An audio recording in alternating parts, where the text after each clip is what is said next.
in which case, happy Tuesday. Hello, and welcome back to another session of Digi's office hours. A little bit off the beaten path today. This is certainly not a typical broadcast time for me, as if I do usually do office hours, it's usually during the evenings, and I usually don't talk.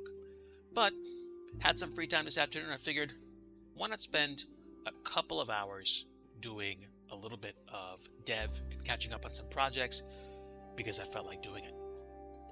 So welcome aboard, everybody. Let me go ahead and get my screens set up so you guys can have your comments noticed.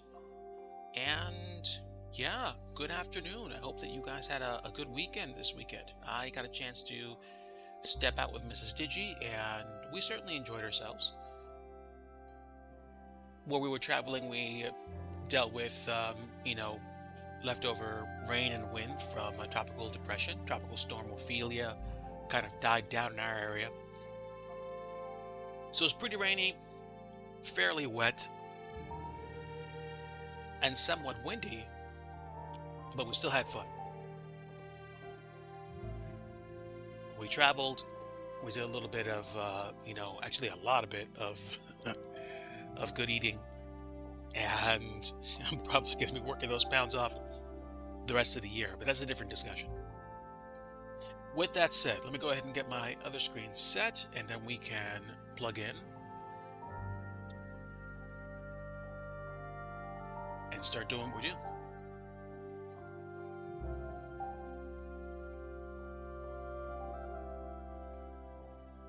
Let me lower the volume a little bit. This is still too strong for some reason.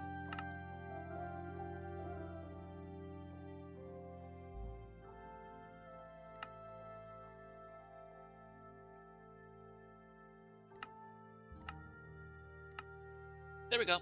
That should do it. I like listening to the menu music from Minecraft, and 1.18 definitely has a nice blend. I mean, I'm not using the latest version. I also like playing Minecraft every once in a while, although I don't play it as much as I used to. I played it a lot about 10 years ago.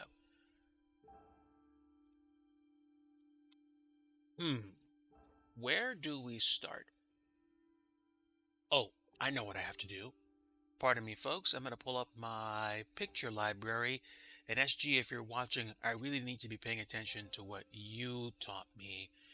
There is a app called Pure Ref, which I'm going to go ahead and download right now if I can find it. Although I thought I did.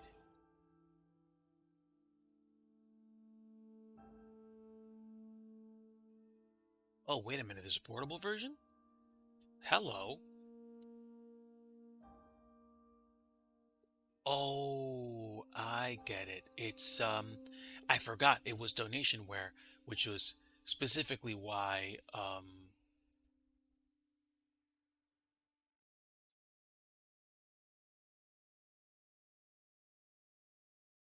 oh, you can get it for free. Sweet. I'll do that, but if it works at all, I really should chip in for the development of this. I'm going to give this a shot right now.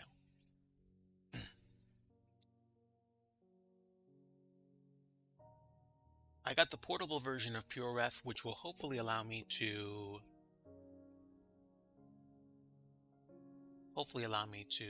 use the application without needing to install too much.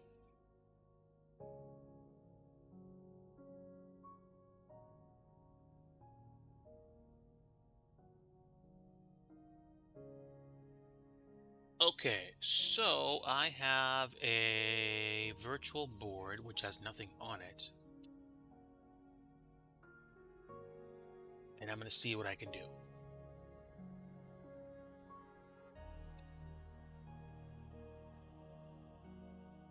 Sweet.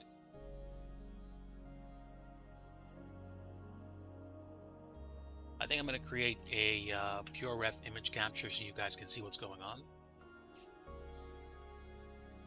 And probably keep the window small so it doesn't take up the entire screen.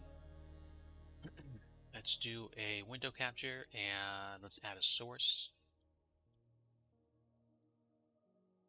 Let's close close you while I'm at it. Okay. Call this pure ref window capture. And let me check my dashboard while I'm at it, folks. I'm sorry I didn't get this done before I started streaming, but I hope you guys are doing very well today. Let's go ahead and go to my CloudBot and make sure that the appropriate timers are on. Yes, looks like it is. Looks like they are, which is good. And where was I? Oh yeah, picking the window. Pure ref. Oh, that's a big window.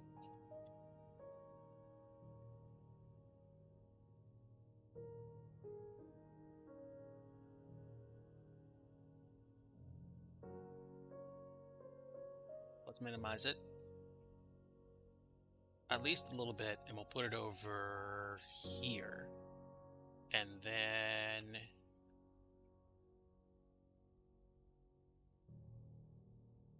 there we go. Great. Okay, so this is kind of like a virtual chalkboard of pictures, which SG introduced me to. So we're going to go ahead and keep this as something where I can reference my pictures. And this is basically taking up almost my entire screen. I will change it so it is. But what you guys will see will essentially be the much, much smaller version. So let me go ahead and put that here for now, and I can get rid of this picture, and now I can go on to the pictures that I have as soon as I get back to my intended folder. Okay, so thanks to my good friend Eric Flight, I have a whole host of pictures from which to choose from for building objects and the like. I am going to jump into one of the other objects, which I believe is right by the entrance. And we're going to see if we can make a few extra a few extra objects today. Just a few for the airport, and then probably jump over to Cambodia to continue working on the terminal for a little bit. So let me go ahead and grab this picture.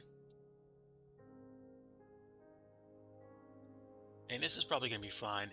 I might not even use the textures on these, but let me show you what I have. I should be able to paste it. No, not you.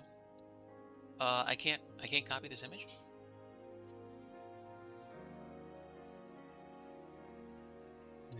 No, I guess I have to.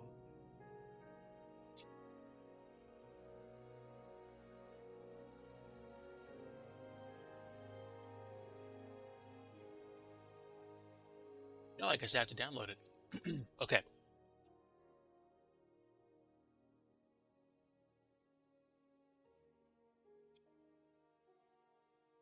All right, good enough. Let's go ahead and grab this image, which I should be able to do now. So sorry for the confusion. There we go. Can I minimize this? I hope I can.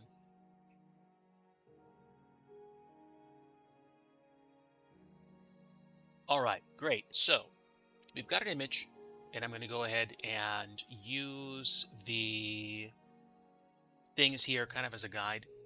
Because of the fact that it's behind this wooden mount here for this power meter, I might not be able to grab all the details, but we'll grab the best we can and we'll just move forward. In the meantime, for those who don't know, welcome back to Blender. I am a scenery developer creating sceneries for Microsoft Flight Simulator and eventually probably X-Plane. In the meantime, I am learning my way around Blender, and it's going to take me a while, but I'm happy to be on the journey. I started doing this since spring of last year and rediscovered a desire that I had for the hobby.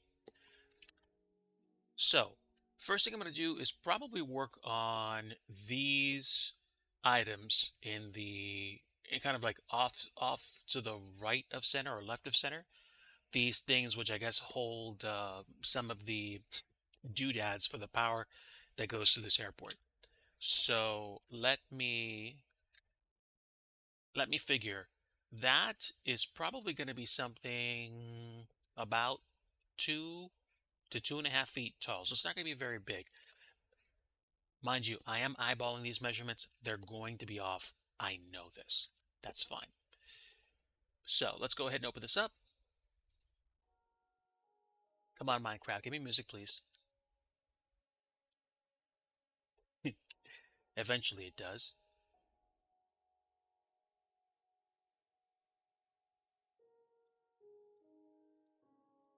How does the music sound right now? It's not really coming through. I guess it depends on the song.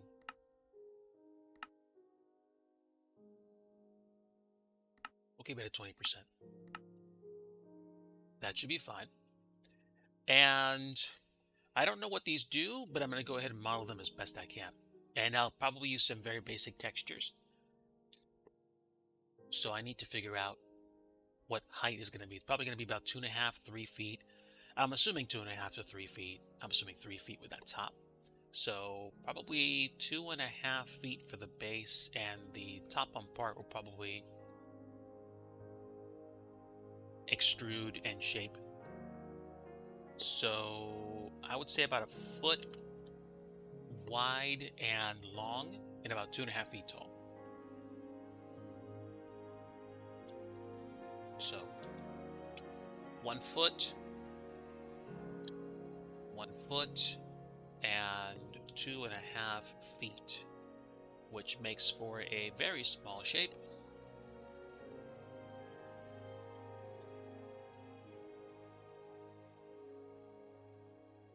And before I get too much further, I'm going to go ahead and grab my texture folder and see if I can find my textures. I think it's going to be like a scuffed metal.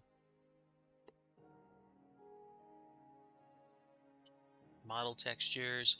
These textures that I use are almost always from freepbr.com. Yes, SG, I'm wrapping up my weekend and I am taking advantage of it to do a quick stream. Glad to have you aboard, my friend. Enjoy the lurk, and hopefully I will make this a nice little stream for you. But thanks for stopping by. Really appreciate it. Folks, if you don't know who SG Child is, go look SG Child up on flightsim.to, as I believe he already has a non-zero, non-singular number of sceneries released. SG, if you get a moment, just go ahead and pop your link to flightsim.to in chat.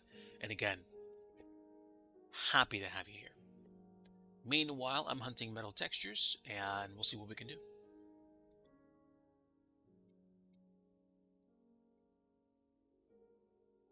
Brushed metal. I'm tempted to actually use brushed metal, depending on whether or not it's going to look nice. But you want to know what? I almost rather have dull metal instead, because it's going to give the appearance of just being so weathered. So we'll pick the dull metal texture and we'll use it.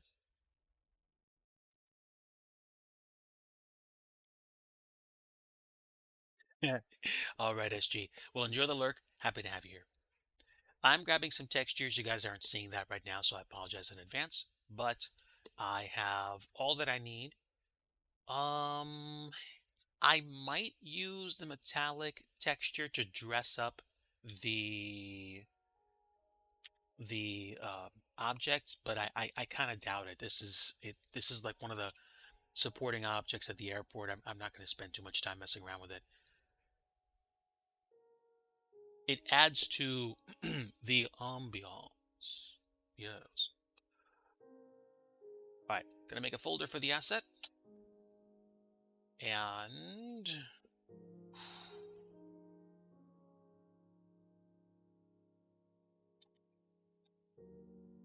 I'm gonna call this power supply thingy 1, and that is the literal name for it. I'll put the textures in there, and now I'm going to save this in the power supply thingy folder, and then we'll be able to move from there.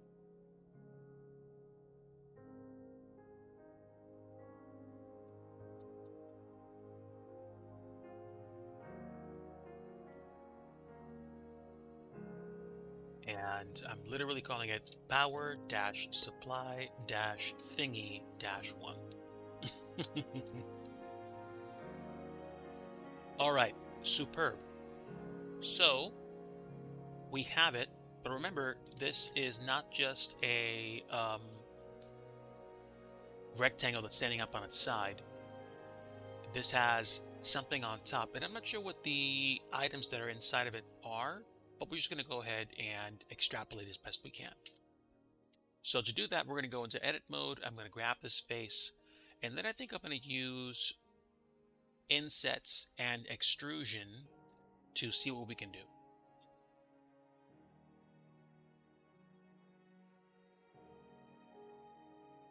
And how does this work?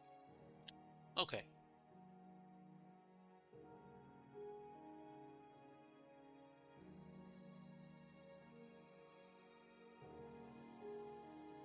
I'm pretty sure there's a much easier way to do this, but to be honest, hashtag lazy DIGI dev practices, so I'm not really going to worry about it.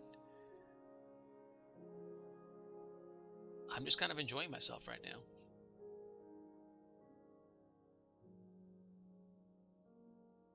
And how are we for height? That's actually almost perfect. Great. Superb even. Maybe just a bit of an inset at the top. And a little lift. There we go. That's absolutely perfect. That's absolutely perfect. I'm happy. There's a part of it that seems to be the side which is what am I trying to say? The serviceable portion, which seems to have a lip or a handle that you can pull out. So I might try separating this. Yeah, let's go for it.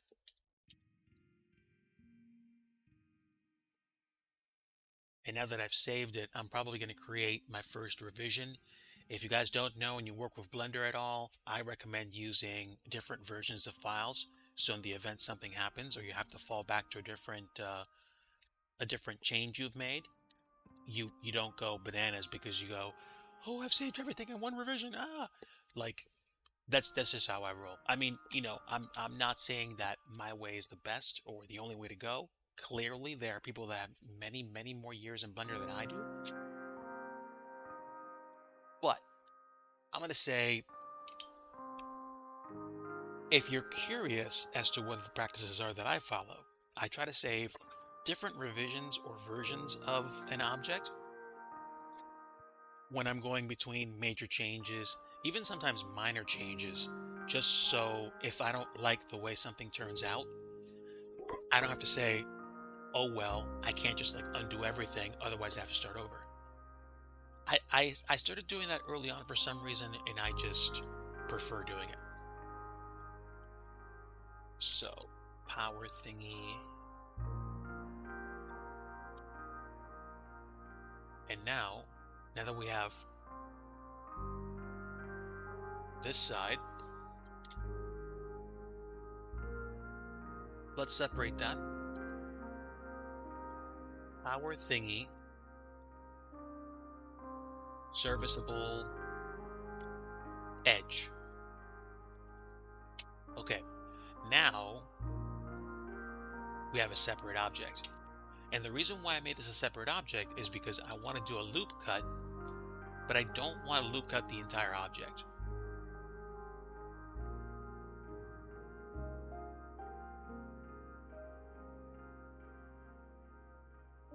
And this is basically just a little lid.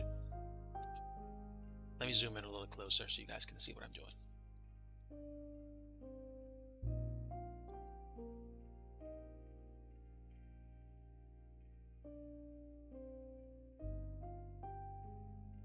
I not only do revisions, but I've adopted a workflow with backup objects that are invisible and don't get exported.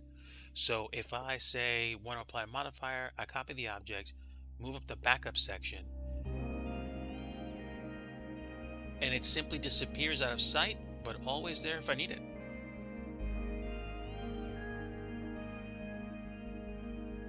Backup objects aren't a bad idea.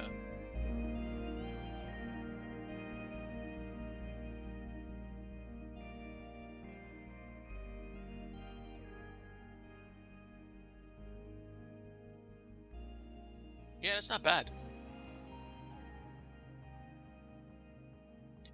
Don't, don't mind me, the Minecraft music got really epic all of a sudden. That's good music, actually. Wow. Sorry about that. Oh, please, please do. Please do. Really appreciate your help on that. Yeah, like I don't know if anybody here is a budding scenery developer or if you guys are curious about the process. SG and I, we kind of have a pact with regards to scenery development. I made something very clear very early on in my journey. I want to help people become great scenery developers. And I don't care if I have to carry somebody on my shoulders and get them to a place where they become infinitely better than I am. If it moves the hobby forward, I am all for it. And that's just it. Like, I want people to be very successful. And if it means that I give you all the tools you need and you go on to form your own NZA simulations or FS Dream Team or MK Studio and you make an untold number of exponential dollars more than me, I'm happy for you. I want to see you succeed. I don't know. Maybe that's my legacy. I just know it's something that I feel like I want to do and I want to give back to the community in that way. So there you are.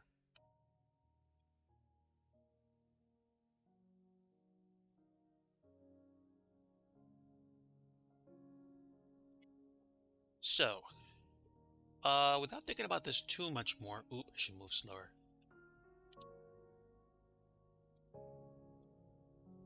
I think we're gonna do like 6 or 7 loop cuts to kind of create this bowed edge. Thank you so much, my friend.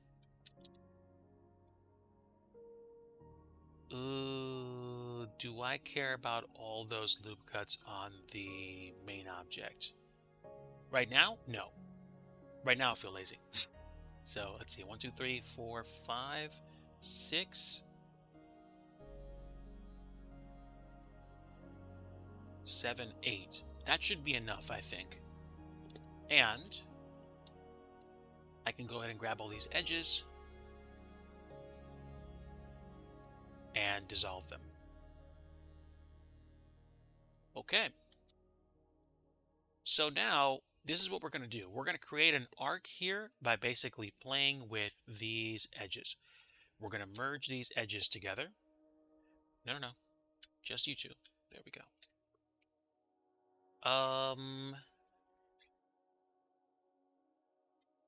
Merge at center. Oh, no, no, no. I don't want that. I want to merge the sides. Let's see. I want to merge these two. And if I hit the M button, I'm going to say it first. That's what I want. Okay. Okay. Digi, why are you merging these? Well, I'm merging these because I want to create this kind of user serviceable lip that an electrician can kind of pop out to get at the actual base. And this is just a really, really basic handle that I'm creating. I'm not going to make this very complicated. This is just something I'm doing right now. And now that I actually have this inset back into the other face, I'm going to go back to line mode. And now we can start playing with where these things are. If I can pull this out and drag everything with me, great. Okay, great. So we're going to do this the old-fashioned way. We're going to grab all these edges and pull them all out at the same time. That way, we can keep things kind of on the same keel.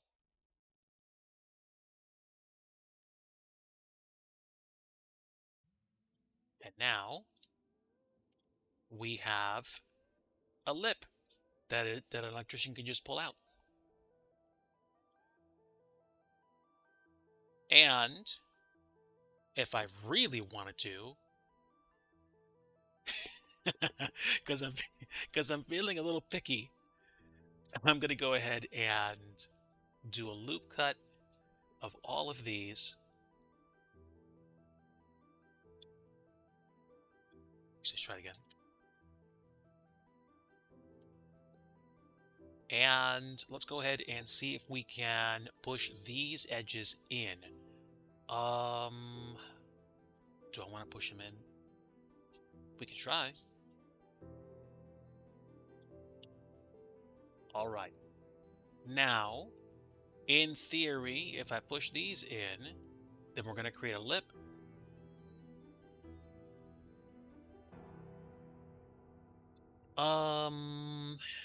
In one sense, yeah. Just a simple push-up should work.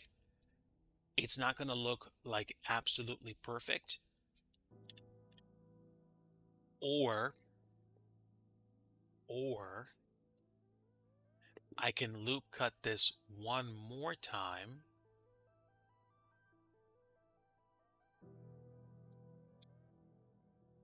Create 2 loop cuts.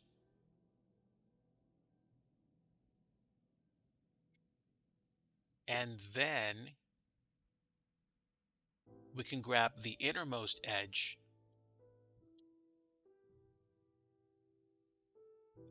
and push it up.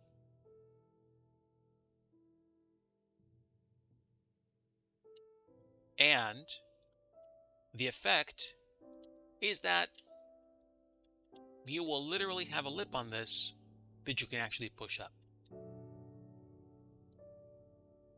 And yeah, that's how you create a lip to the handle that a electrician can just, go up to and pull on. And, I can add buttons to it and stuff like that, but I'm not going that far into it. I think at best we're probably going to add a vector graphics sticker to it that says, hey, inspected on such and such a date, and then that's it. So to do that, I need to... Actually, should I actually separate that edge from the face? I wonder.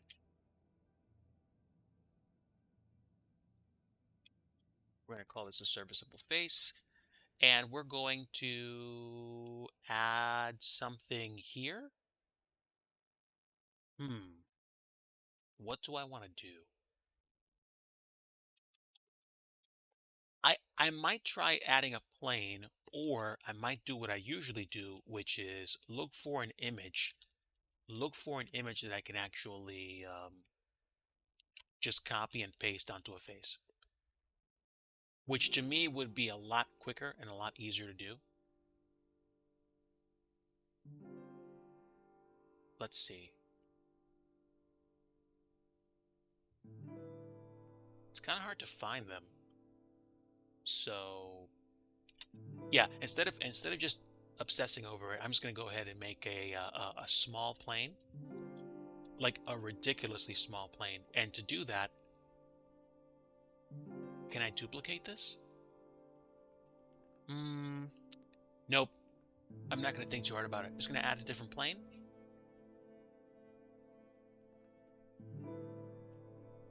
And we're going to call this power thingy sticker.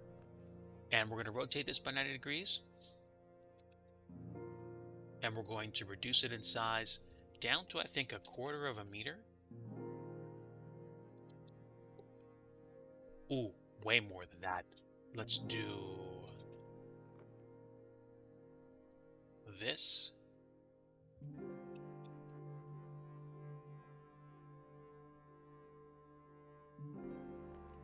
And now there's the sticker. And my suspicion is that the sticker is going to be somewhere around north of center. almost all the way up to the top of the lip. So we're going to put it here, and then we're going to stretch out the bottom. And then we can do that. And if I take a look at the image that I have in PureRef, it's about a quarter to, I think, a sixth the size, probably more a sixth the size of the actual face and machine. So 1, 2, 3, 4, 5. I think this is actually good enough.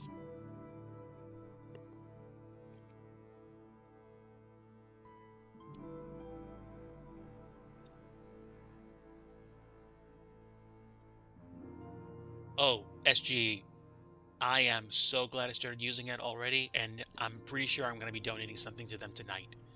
This is already coming in handy. This kind of does what I wanted to do in other applications. And yes, I'm lazy and I usually just use a picture viewer. But if I was gonna have a bunch of pictures of something and needed to refer to them all at once, I would most likely need to have them all available. Yes, I do like it, and I think I'm going to keep using it, and I do believe I'm going to make a donation to them tonight.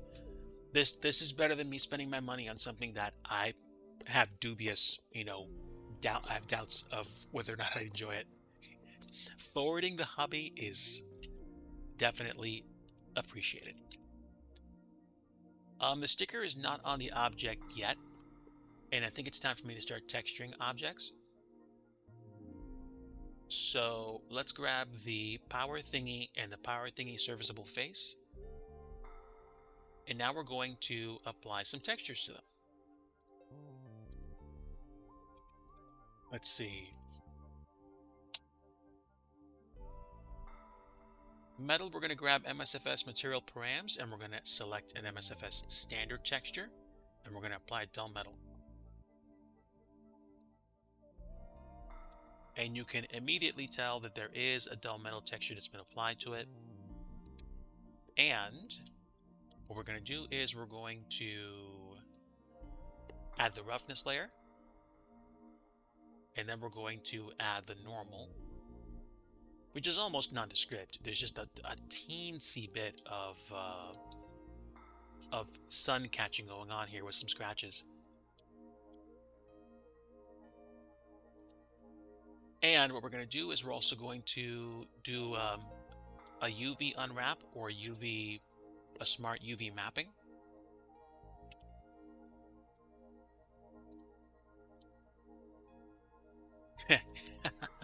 I forgot. If you press the tab button and you're in fly mode, it actually simulates walking. So you can fall through the world, so to speak. Fun fact, when I was testing the beacon tower, I used walking mode to see what it would feel to walk on the stairs. It's kind of fun. Okay, let's select all the textures, and what you can do is you can do a smart unwrap or whatever is it, smart UV project. And now the computer has taken the liberty of figuring out how to best lay out the textures, or at least start to lay out the textures so they work better. Now, what do I want to do? I want to paint this. Let's go ahead and pick a kind of greenish color.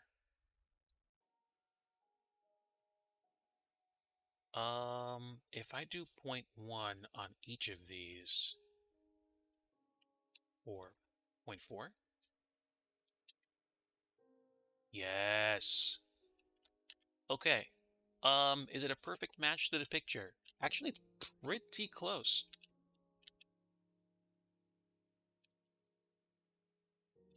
It's pretty close. It's not absolutely perfect. Let's keep adding color to it. Let's see what happens. 0.6. Okay, about 0.5. That'll probably be my last adjustment.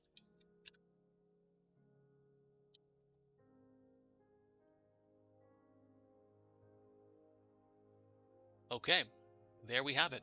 That's a nice color. I'm going to go ahead and stick with that. Now, do I care about the textures that much?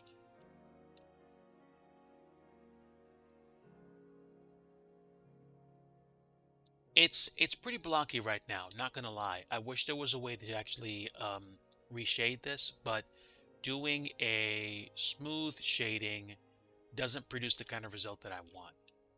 So I thought I discovered a different way to shade this, which made this look better. I forget. Am I that worried about it? Probably not. But it's textured. It's not going to be something you're going to spend a lot of time looking at. You know, buildings or intricate things that you're going to be spending a lot of time looking at. That's stuff that I would probably focus more of my time on. But you can see that there is a lip there. Let's see what happens if I... Let's see what happens if I enable backface culling. I can see the lip. What happens if I remove it? If I enable it. Okay. So essentially what you can see is that backface culling allows me to probably save processing power by choosing not to render the inside of an object. This is probably going to save us VRAM when we actually place this. We can do more things to save CPU cycles, like adding levels of detail, but that's something that I can probably come back to, aka I can ignore it for now. And again, this isn't a very complicated object. If it was um, an airplane with a whole bunch of parts that were taken out of the engine, I might hide some of those parts the further away you get from the actual object when it's placed by adding levels of detail. I haven't done that much with it, and really I should watch videos to help me understand how that works. Okay. Um, that's good enough for right now. Let me go ahead and work on this. So what am I going to do? What I can probably do is add a base color to that because it's not going to be metallic. It's just going to be a sticker. And so we'll call this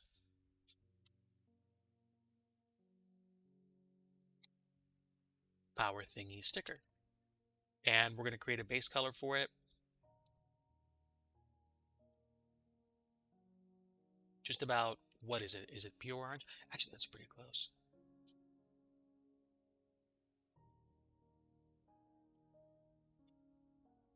Yep, that'll do.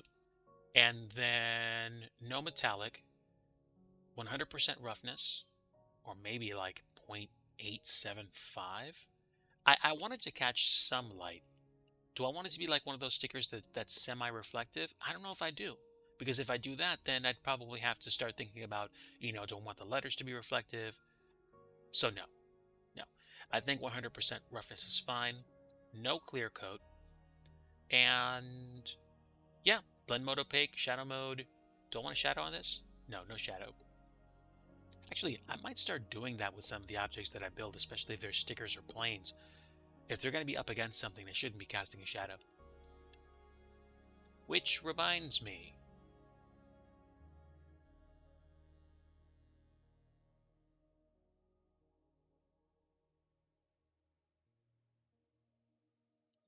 Okay.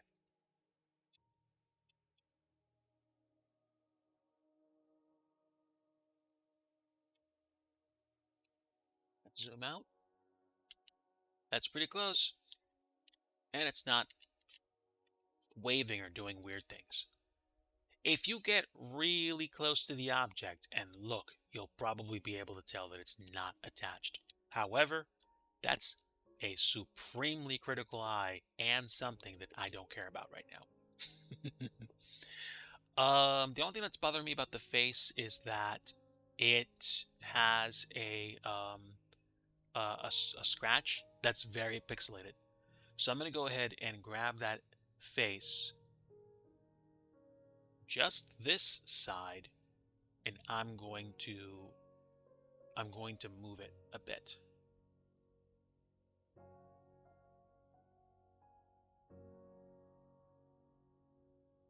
And if I do,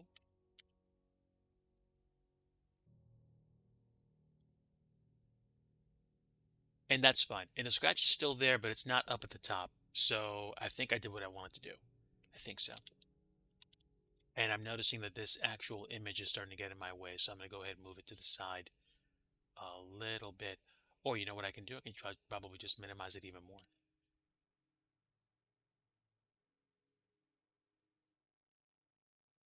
Let's do that because that can be probably here.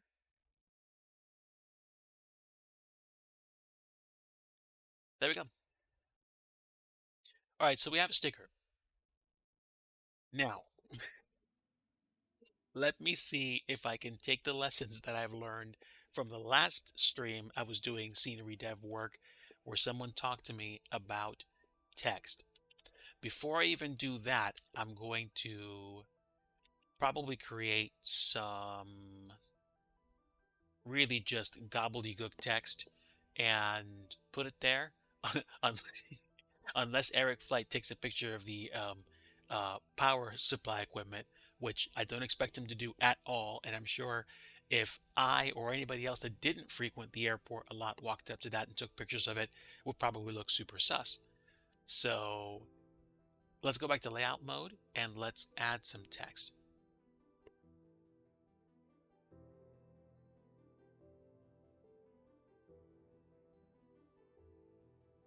All right.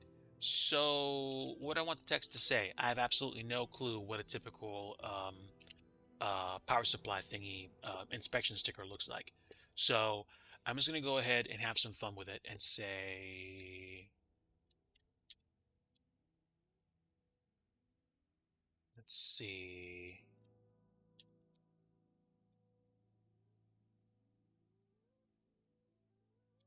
So let's see, Massachusetts Seaboard Power Authority, uh, you know, uh,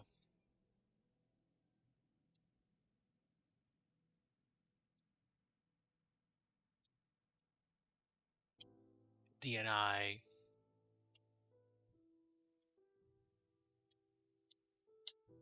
until 2025, 2035. I don't know. um, I'm having fun with this. This is essentially just, gobbledygook that I can put on the actual sticker. And this is just for fun. So let's rotate this 90 degrees and then rotate it on the z-axis. Oh no, wrong rotation. No, also wrong rotation. Okay, that's the wrong axis. That's the right axis. That's interesting. Did I miss something? Oh no, no, no, no, no, no. This is the right axis. Okay, so back to 0. That's what I wanted. Okay, and you are also what I wanted. Fantastic. There we go.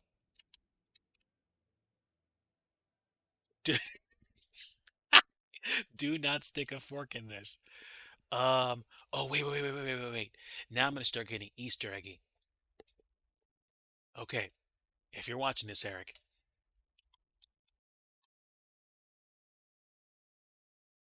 Okay, so any guesses as to what the CTCD at the bottom of that text is?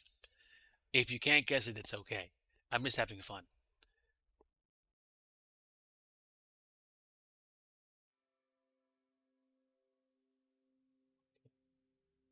Probably going to need to make the font really small, but that's actually pretty small already.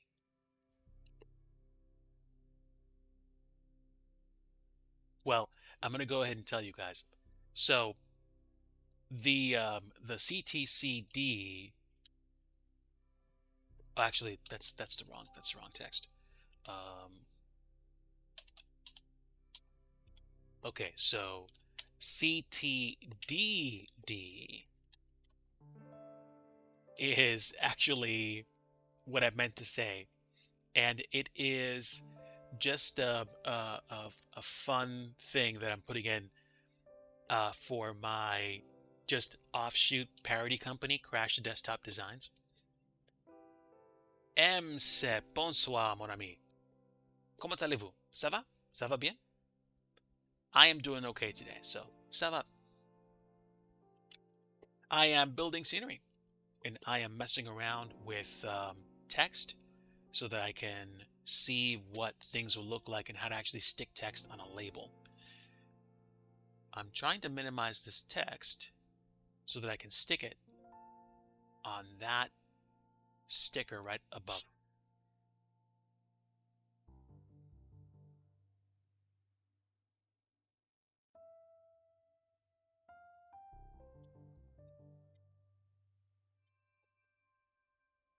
Okay.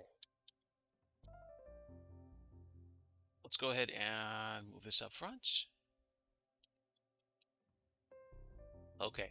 Eventually, I'm going to turn this into a mesh and then do, I think, tris and quads. Got to work on placement first.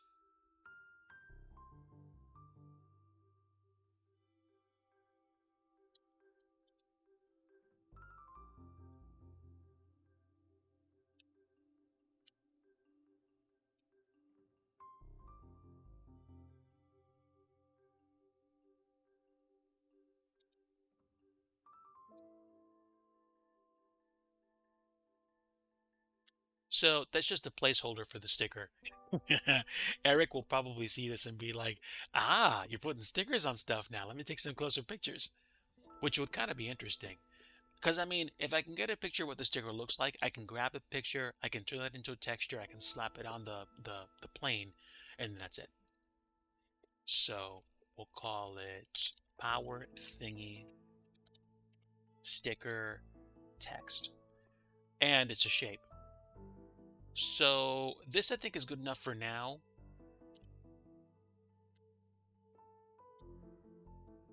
Unless, of course, I really want to have some fun.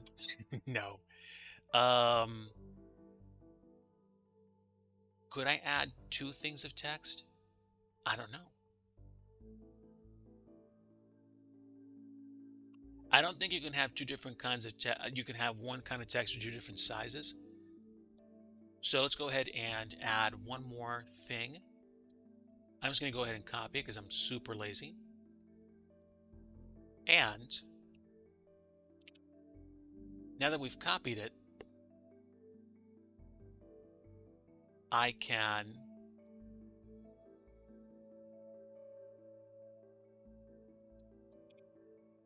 make this the small text and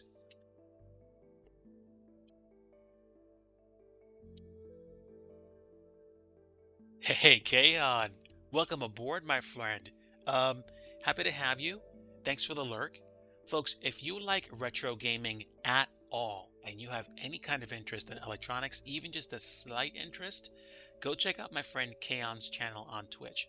He's on an NES quest to, I believe, beat every North American Nintendo Entertainment System game. And we've had discussions on his channel ranging from the games he was playing at the time to the games that are voted on by his viewers to repairing consoles and electronics and even working with PCBs. So if you haven't already done so, folks, and you like your retro gaming, even just in passing, feel free to follow my friend Kaon. I doubt you'll be disappointed. But thank you so much for stopping in, Kaon. Really appreciate having you here. I am fixing to add some tiny text here. Test text. Let's go ahead and minimize this. Actually, it's kind of hard to do without really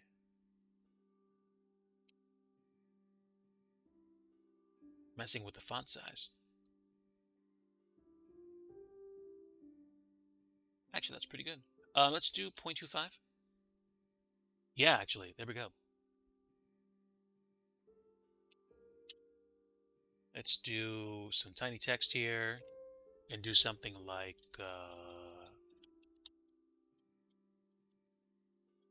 we have mass.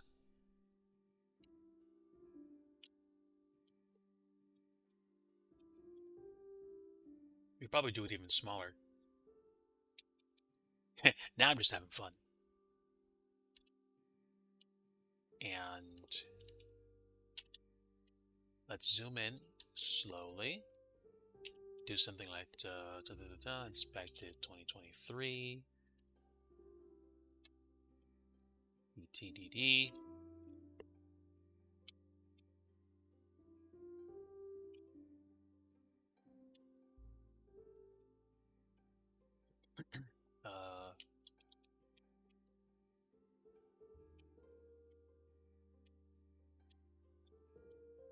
Service prohibited.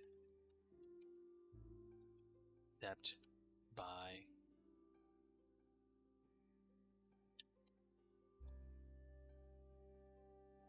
licensed and sanctioned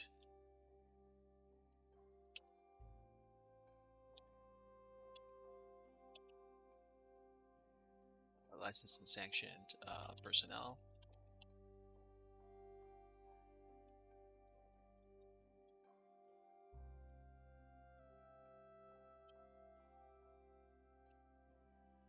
Let's see, what can we say? Persons caught tampering or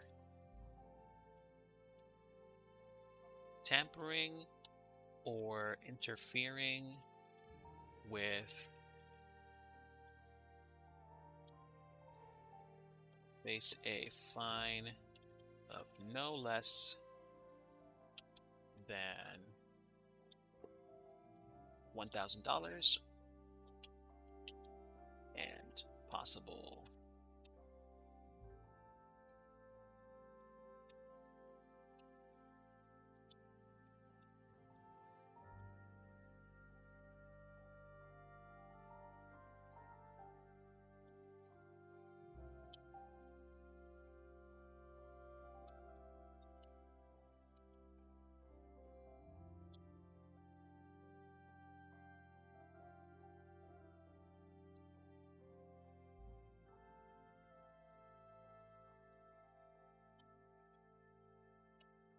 say available on request.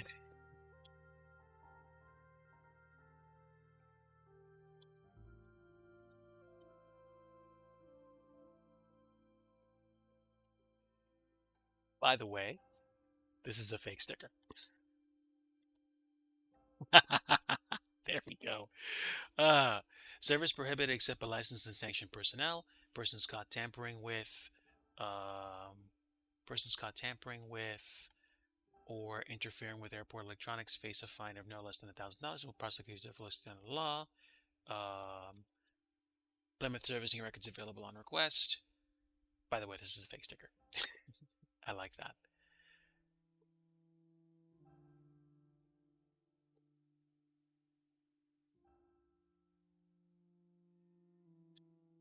And oh wait, hold on. There we go. Glad that that's reset back to the origin. And what do I want to do? I'm probably going to take this and color it a different color if I can. I think I need to turn it into a mesh first though. So let's do that. If I go to the object, convert to mesh, and same thing for you.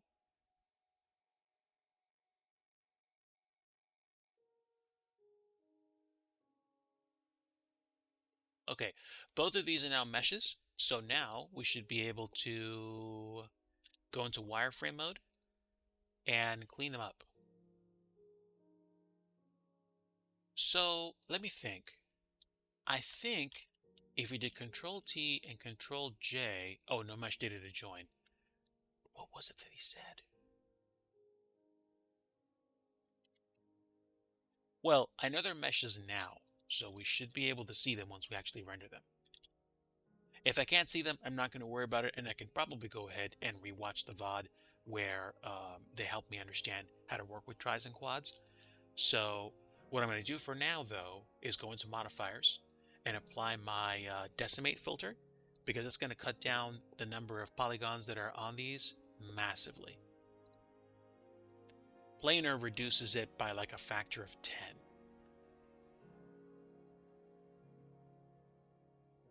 I go from 954 to 25.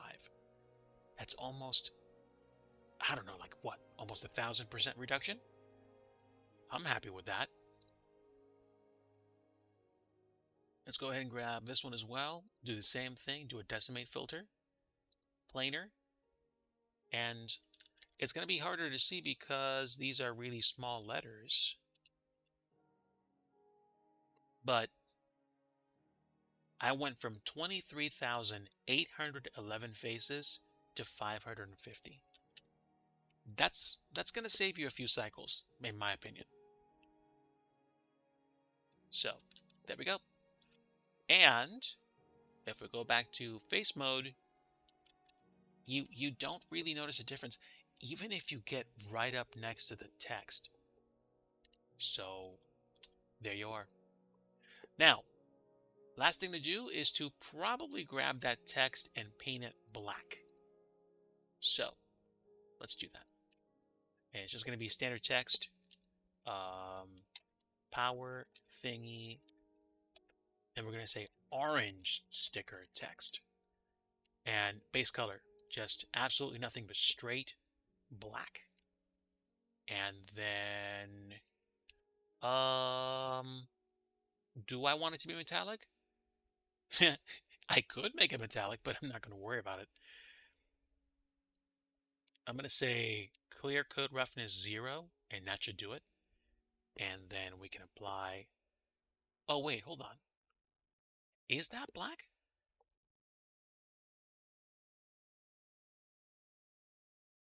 Why does that look weird to me? Is it because it's just showing the color that's actually behind it? Oh, it could have been because of the fact that it was actually looking into the sun. Okay.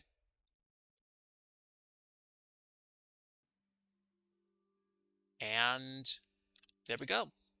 All right, so really basic, really easy object, which I happen to have spent around an hour working on, I guess.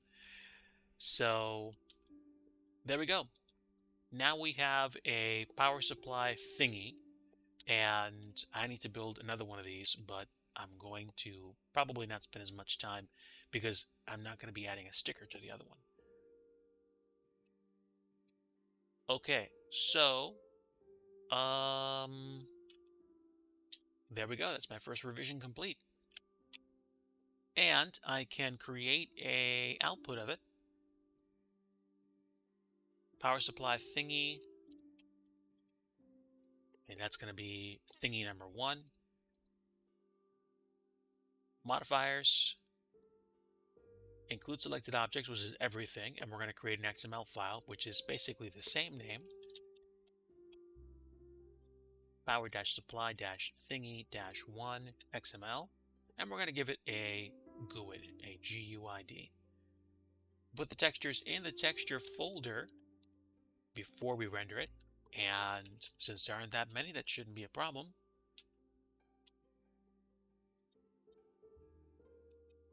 And I'll put those textures, actually just got the textures from here. And I'll put them in the texture folder before I render it. Get rid of all the other stuff.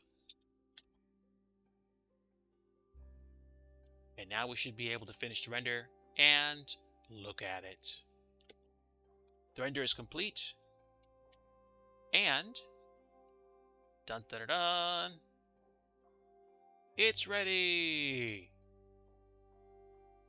One thing I noticed is that the lip has quite a bit of noise, but the sticker text is on since it is a mesh.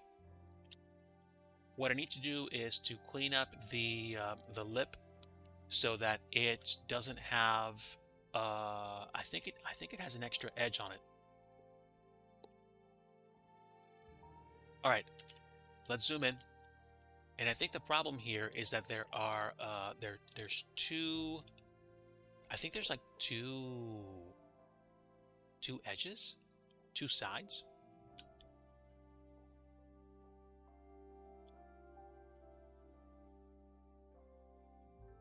Just get rid of the faces. You know what I could do? I could just join those two edges now. Okay. So we'll take no, that makes no sense. If there's only one edge to this, why was it complaining? I'm not sure. You know what I'm going to do?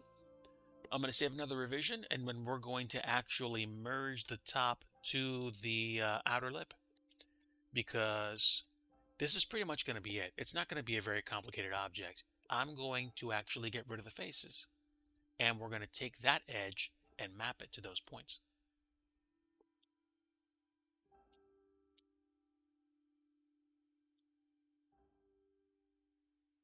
But that makes no sense.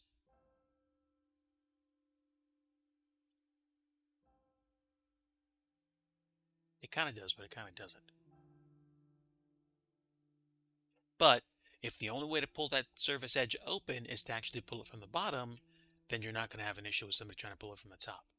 So let me see what this looks like. Naturally, we're going to have to expand this, but let me grab the power thingy, and we're going to go into point mode.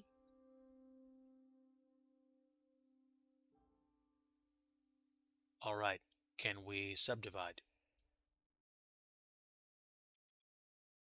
Hold on.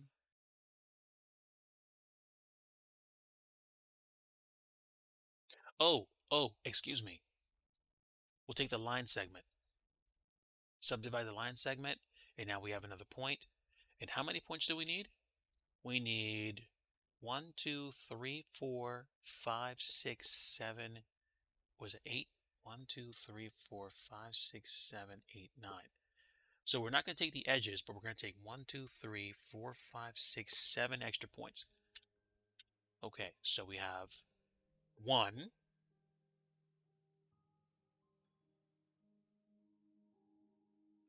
Nope, just the edge. 2, 3, 4, 5, 6, 7. Okay, go to point mode, and now we're going to start merging. So before I can do that, I'm going to grab both power thingy and user serviceable face and edit them at the same time. Now I can join those points together with what we have. And I'm not worried that these points actually don't match up perfectly. We're going to join them as we go.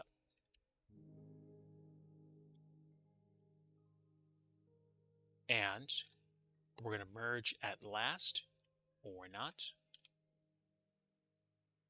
What does that not work? Oh, excuse me. Does it work if I merge it first? That's odd.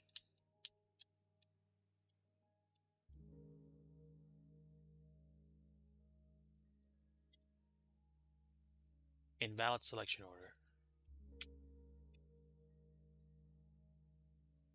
Connect vertex path. It's not even letting me join the actual points.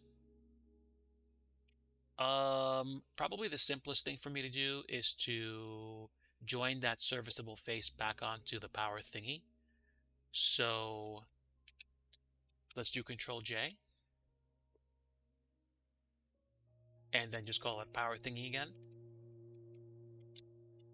Now I should be able to edit the points and merge them.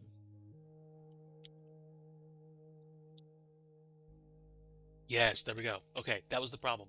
I needed to actually join both objects together before I could actually get them to behave.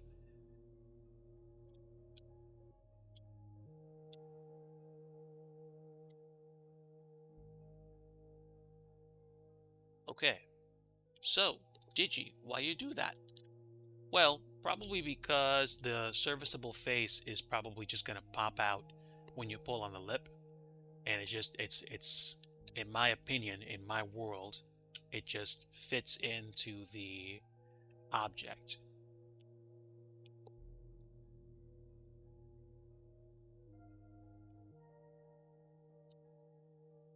Okay, so this kind of also, oh, excuse me.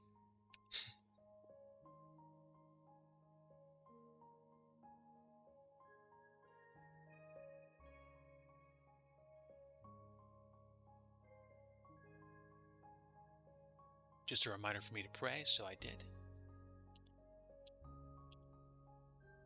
This is going to complain. I don't know why, but it will. But at least now, I don't know. I kind of like the way this looks. It looks a little better, looks a little cleaner. I'm actually okay with this. Let's use this as the output.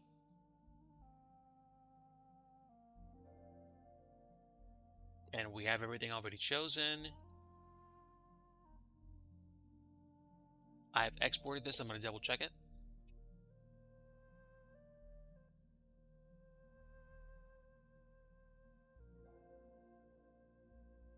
Yeah, actually, I like this. I like this.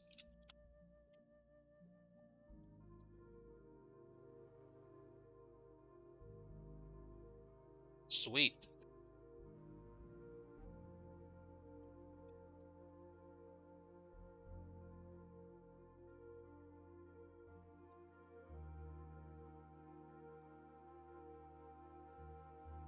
All right, what time is it? It's almost 3 o'clock. That's not bad. That's not bad. I spent like about 45, 50 minutes working on one of these things. An hour, maybe?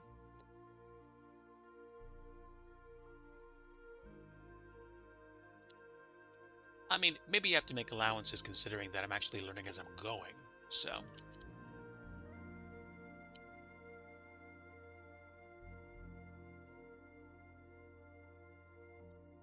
So that's going to be my object for right now, and I think instead of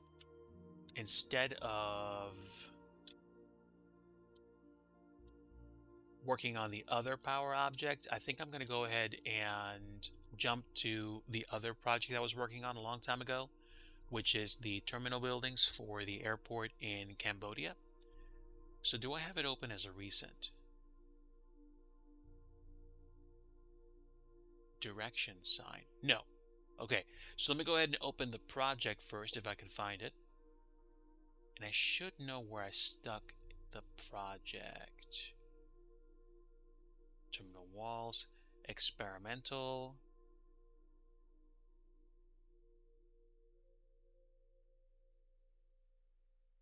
No, hold on.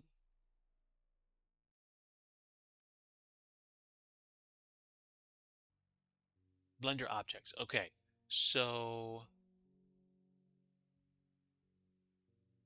check-in terminal, orthograph. Okay, so there we go. This was what I was working on, and if you were here like about 2 or 3 or 4 dev streams ago, probably 2 dev streams ago, this is the satellite image assisted development project that I'm working on for my friend for an airport in Cambodia. This is Siem Reap International Airport, and this is the last satellite image that I got based on what exists. There's a good chance that this might actually be an older version of the airport, But honestly, this I think is the most up-to-date picture that I got because I think there was a project underway to massively redo the airport that either succeeded or didn't. I don't know. This is all that I do know. And you can see that I did actually create the terminal building entrance thingy. I think I need to actually work on the rest of it, but this is actually a good start.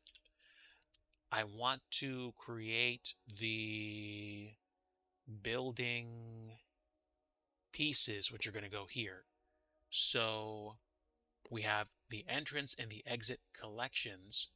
And I think what I'm going to do is copy the airport entrance and play around with it so that I can actually use it to frame the rest of the buildings in the terminal. I did this a long time ago, but I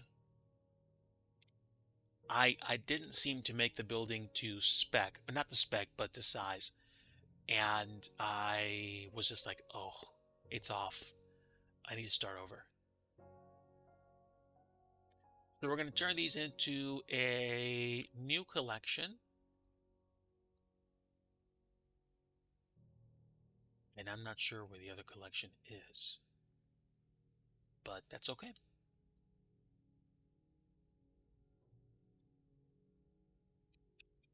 Let's move these out to the scene collection folder, and we're going to turn this into a new collection. We're going to call the collection um hmm main building for now, I guess, and move everything in.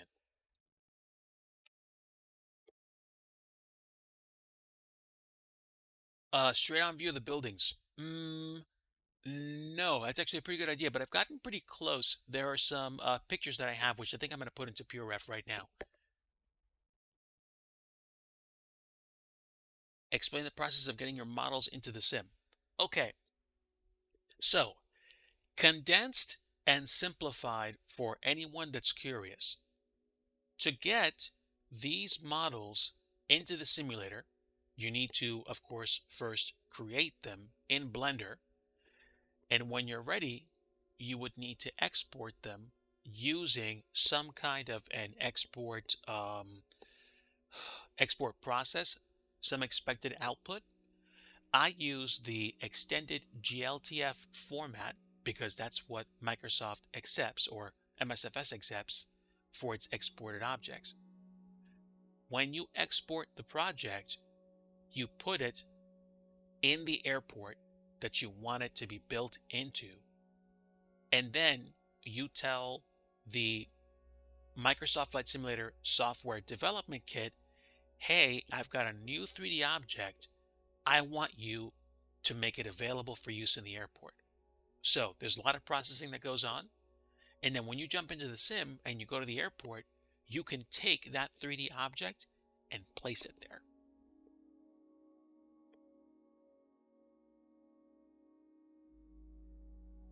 Ooh, that would be very beneficial, SG. Um, I've gotten fairly close, I want to say, in terms of just eyeballing objects, which is fine to get started, but eventually, especially if I'm going to do anything fairly serious with this, I'm probably going to want to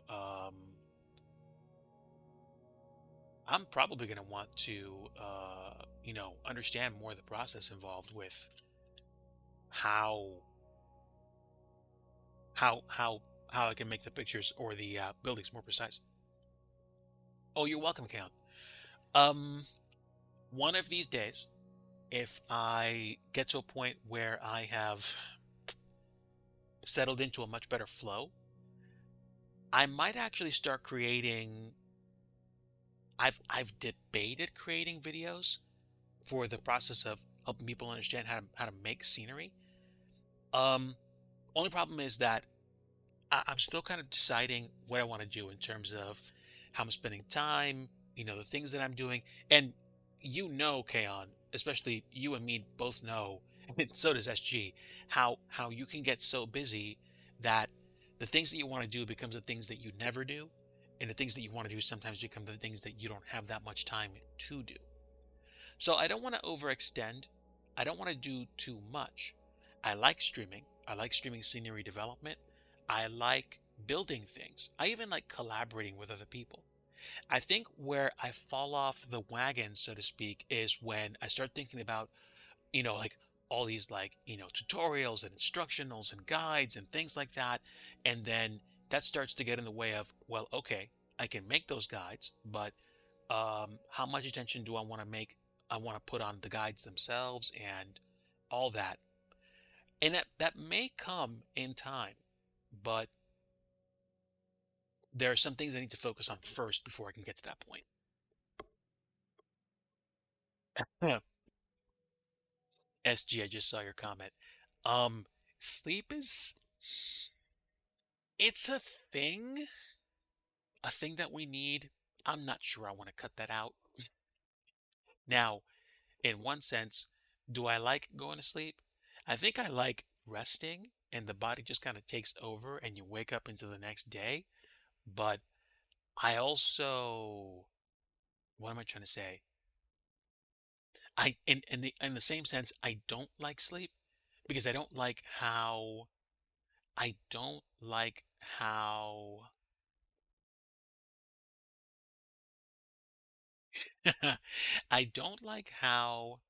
you have to stop for like 6, 7, 8 hours to recharge your batteries. It just so happens that when you get down to the end of a good day and you unpack and you just reset, you're just like, okay, I'm just gonna close my eyes for a bit, and then like 6 or 7 or 8 hours have gone by, and you're like, ugh, like you don't wake up from bed with a start, but I mean, your body has reset. Hello, and welcome back to Sleep Discussions with Digi. Never mind. But I'm kind of downplaying the significance of the objects that I'm building right now. There's a lot of stuff that has to get built, and this is not going to be a run-of-the-mill, you know, quickie, easy build. Let me take a look at these. I need to go find some pictures of Siem Reap International Airport.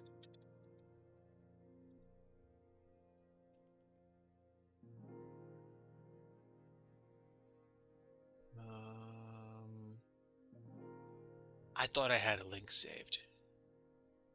I know I do. Hold on.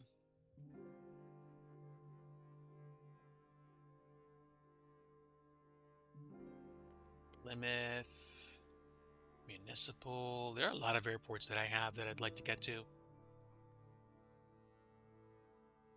Ken, I'm just like you. If I could have a means of being able to do this full time, it'd be my next big adventure.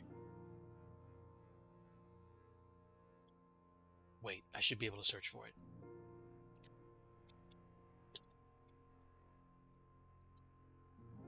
Yes. Woohoo!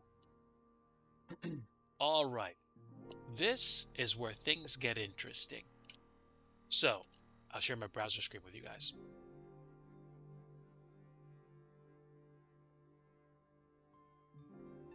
All right. So, here we go. Or not. Okay, I have to leave that in the search window. But this is the airport I'm building.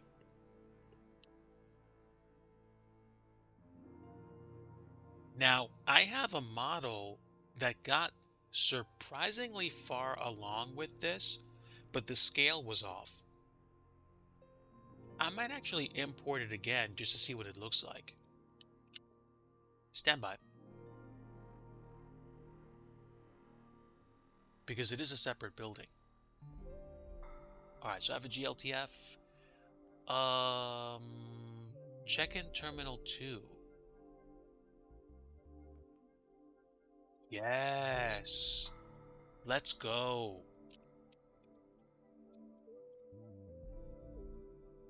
All right, where's the terminal? Oh, wow. Okay, stand by. Oh, I'm so glad that I actually have the other collections set because the thing of it all is that I can actually move this around. I'll show you what I mean real quick. Here is, oh no, hold on. Wait, why am I moving everything except that building? Oh, probably because I picked the actual satellite imagery.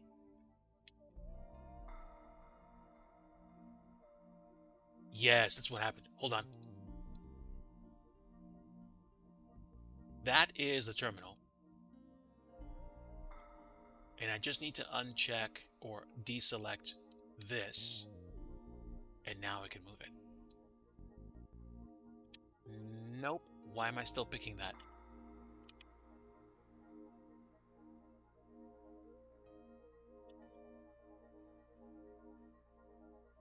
Oh, because it's still chosen. Bonk. There we go. Much better.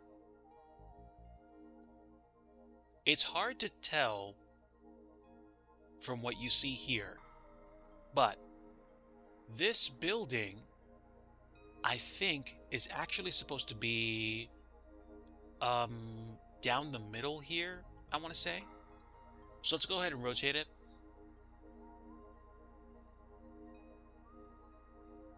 Because I think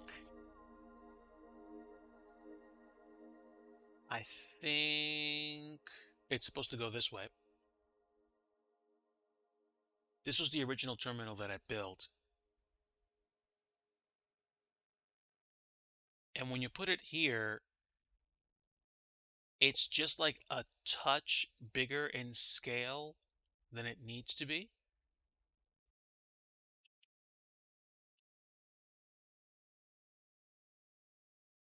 But the whole idea is that it's supposed to just be the first terminal.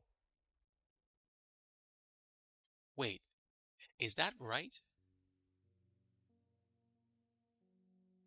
No, that doesn't make sense at all. Hold on.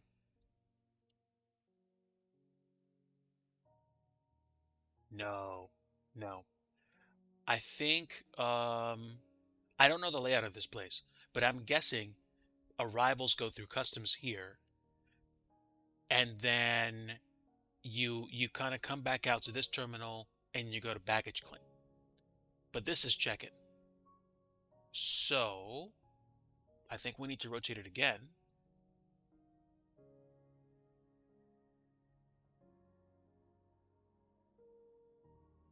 Wait, does that make sense?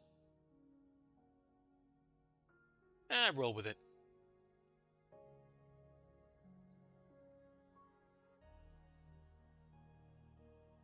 And clearly, like I said, there's so much about this that I don't understand.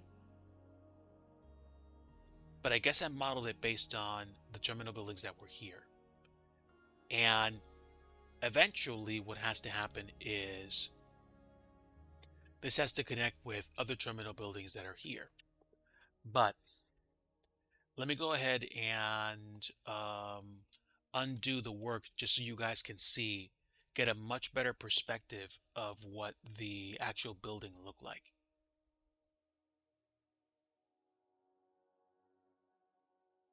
Okay, experimental check-in terminal 2. Okay, here we go. This is the terminal that I was working on like last summer, last fall. So the details are here. You've got check-in desks, you've got what I think are supposed to be TVs. I set up a kind of drop ceiling texture here, which kind of looks dope. And then that's where the other ceiling stuff goes. We've got, I think, a little like air conditioning system here. And I think this is kind of like where you come in and then there's supposed to be like other hallways and there's supposed to be a big building here and eventually a chandelier and stuff. So this is the beginnings of a really nice terminal if I could just figure out precisely what it's supposed to look like. So I think this is something which is going to require more thought, more attention. Um, do I wish that I would have gotten the scale right at the start? Sure. So let me give you an idea. Let me take you back to the browser screen. We've got what I've essentially based this off of, which is the initial design at least. And it's not it's not an absolutely perfect match, but it's pretty close. It's pretty close. And I need to get the square dark pillars in place. And then this is one of the other terminals where you can actually go and, I guess, buy stuff before you travel. Because, it's an airport.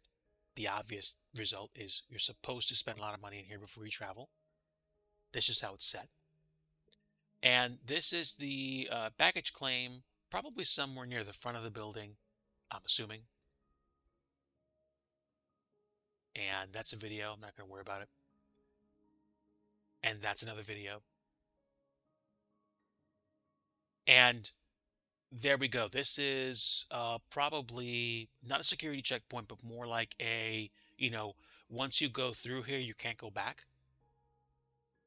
And this is the front of the airport. So I've got a lot to look through. So let's go ahead and start taking advantage of all of this. I'm going to grab these pictures if I can and put them in PureRef. And since I'm done with you, I can get rid of you. No, not you. Yeah, I know you're an image. So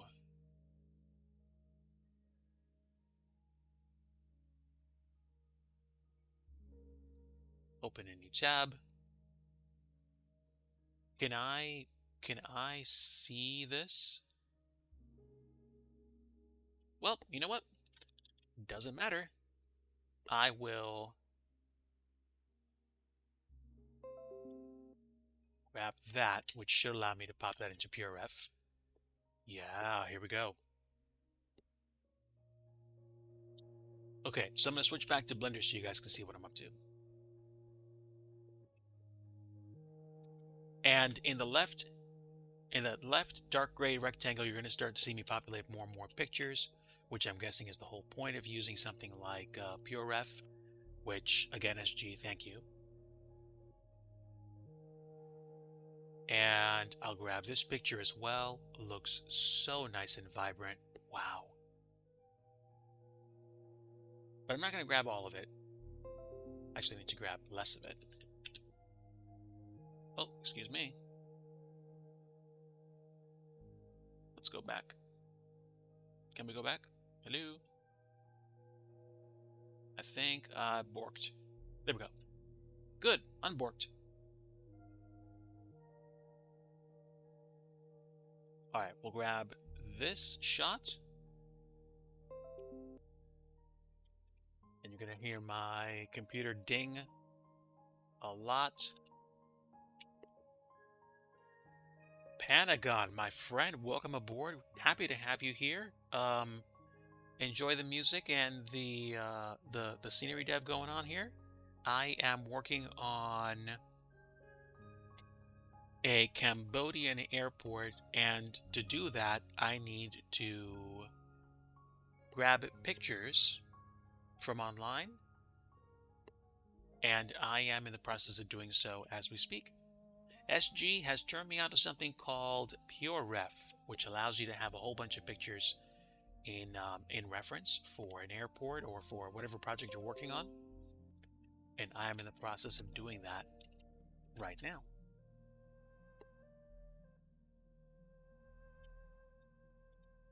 I mean, the more I start messing around with this, I think the easier it's going to be for me to get into a good frame of reference for building things. And I think the whole reason to have PureRef is just to have a whole bunch of pictures available, in my experience so far, so that you can actually see what's going on.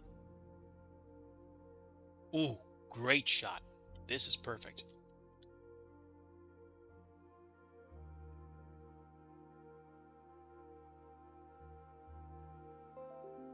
I have a feeling this shot is really, really old. So let's go ahead and pop this in.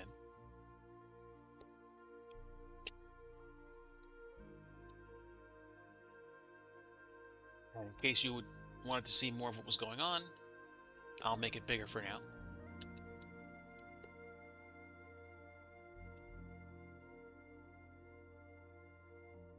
And I think, if I'm not mistaken, these pictures will automatically stay here for me going forward. So I will take advantage of that. Okay, I need to take a better shot of this. Good evening, ma'am. How are you? I'm doing good. C. Malloy 86, thank you very much for the follow. Welcome to the Digi fam. I hope you enjoy your stay. I am a flight sim streamer turned scenery developer. I do flights on stream every once in a while.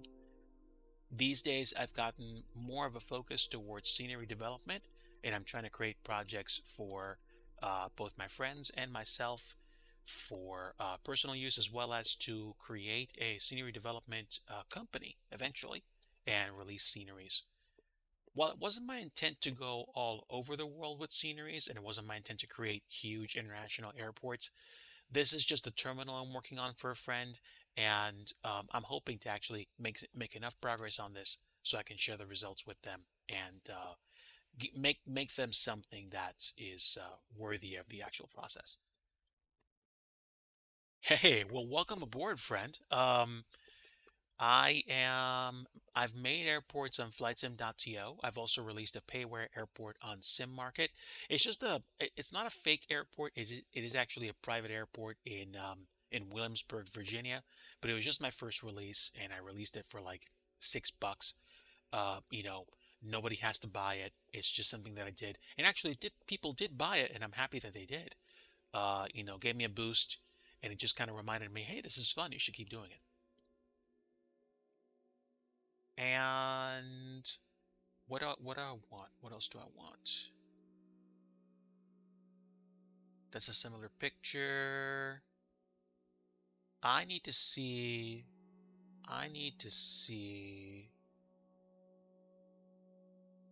There are plenty of pictures here, but I'm not really seeing what I'm looking for.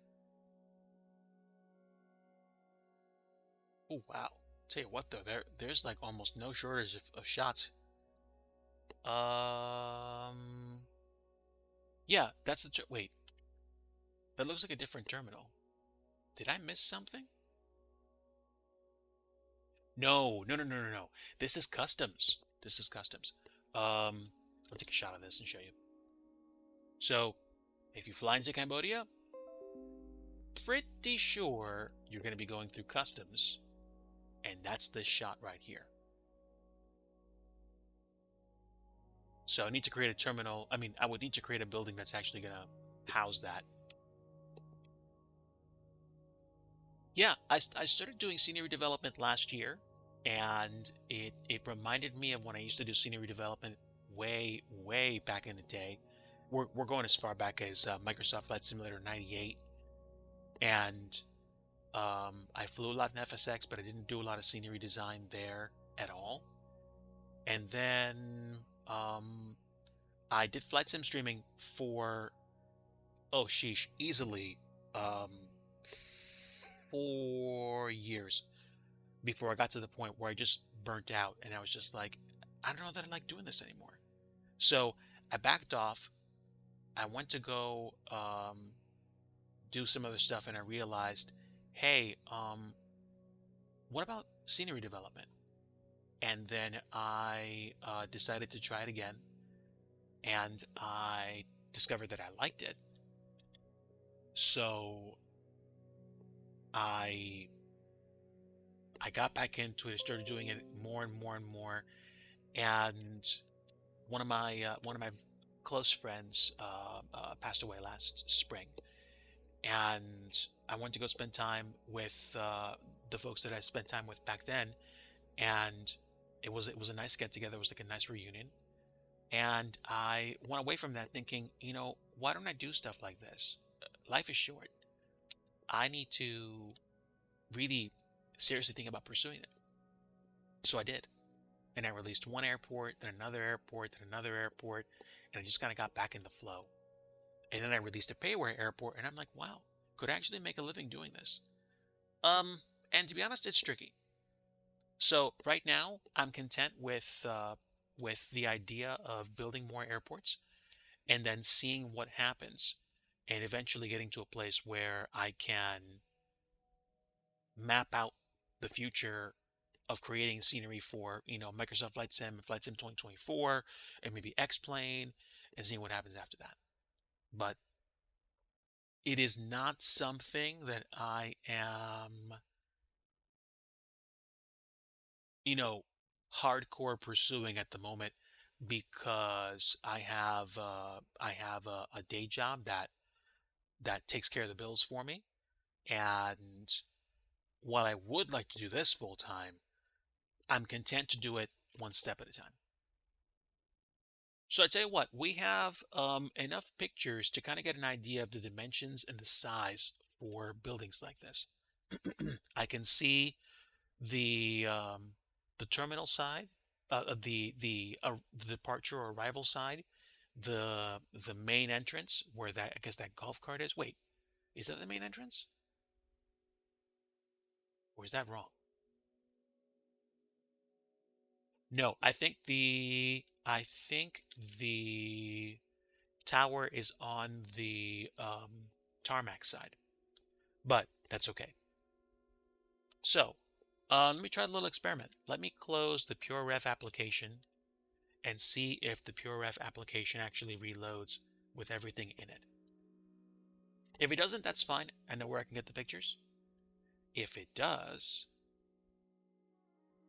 okay.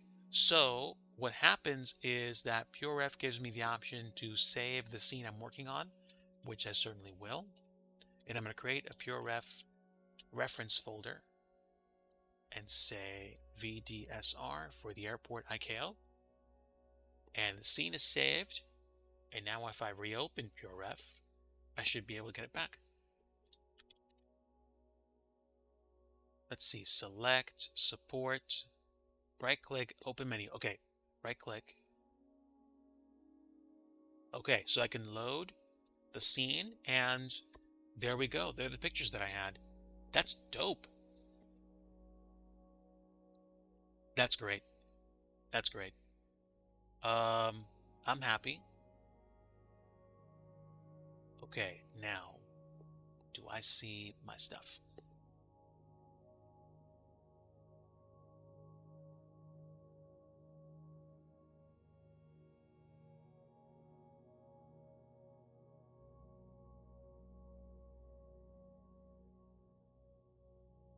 All right, let me just double check something.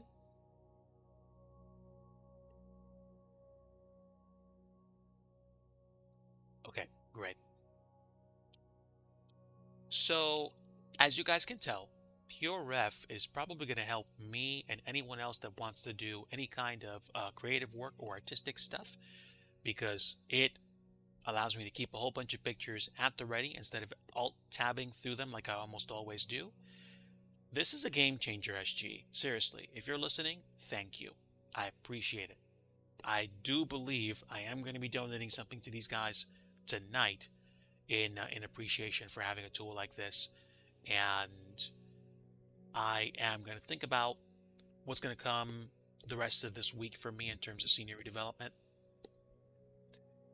I think I'm going to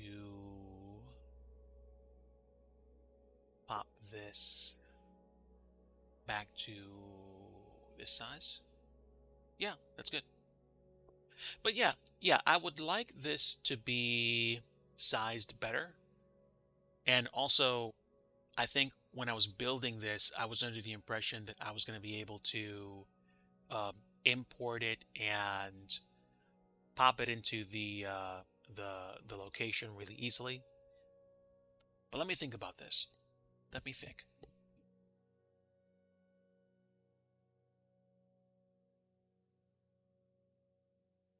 Let me take a look at the map layout. And let me close this picture. Okay.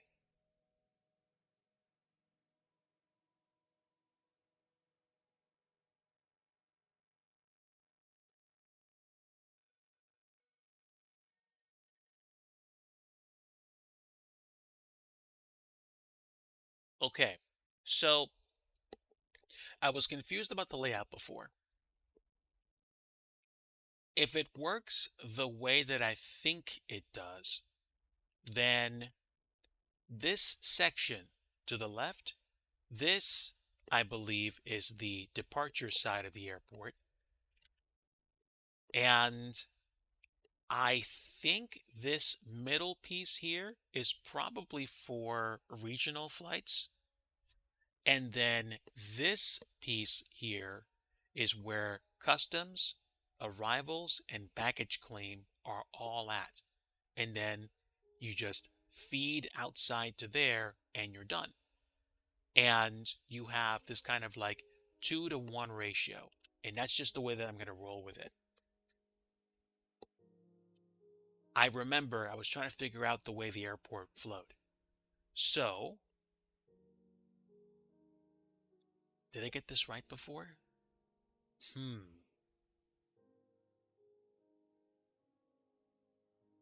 Now I think I understand.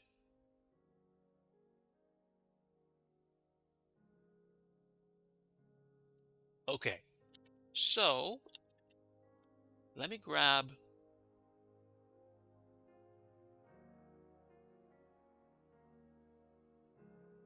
hmm.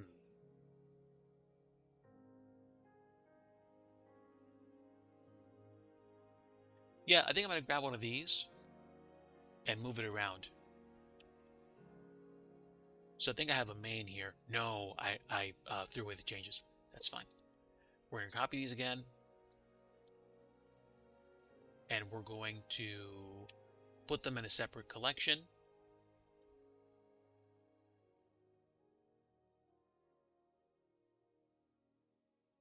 Call this new building. Okay, so now I should be able to choose all these items and move them wherever it is I want them. And because they're all technically on ground level, we should be fine. This is just a flat plane after all, so I'm not worried about it. Can I rotate all of this by 90 degrees?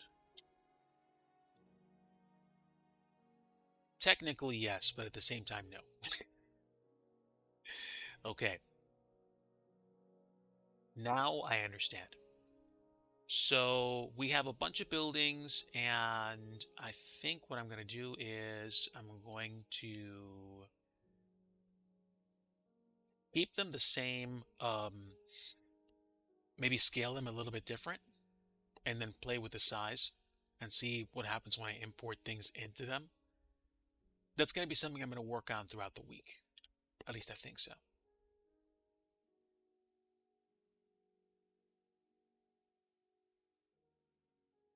Okay, that's pretty close for straight line. And then what has to happen is that I need to probably scale the building so that the spine, so to speak, lines up with what I see in a satellite. I'm not expecting this to be a perfect setup. I just want it to be good enough.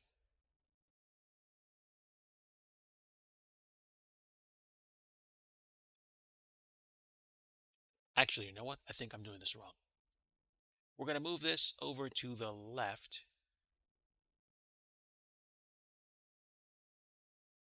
And then we're going to scale it until it fills in that space.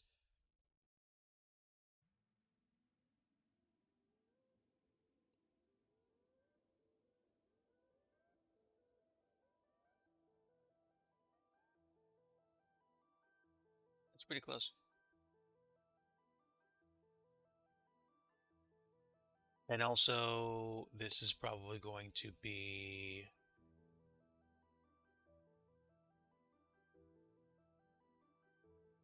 changed.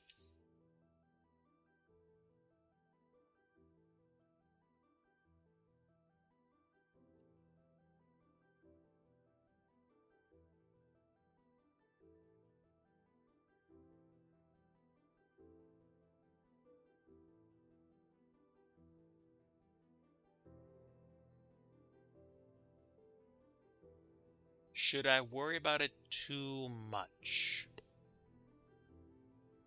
Maybe not.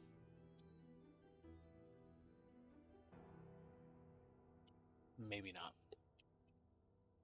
What I'm probably going to do is focus on the top spine and see if I can move it so that I keep it aligned with this.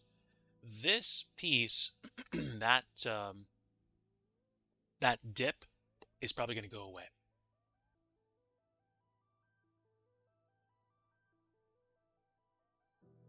Size is almost perfect.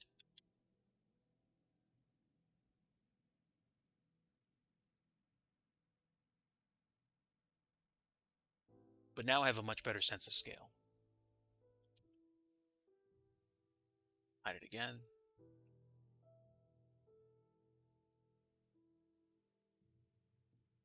Can I adjust one of the axes? In one sense, yes. Okay. So I know I'm going to be adding more parts to this to make it look like the building it's supposed to be. So that's fine. And I might even shrink it because there's going to be two different pieces, actually three different roof pieces. So what can I do? Probably the first thing I'm going to do is shrink, not that way, shrink on the X, the actual roof. But to do that, I need to probably get rid of some pieces. So we're going to get rid of some of these supports, or at least hide them for now, just in case I need them. And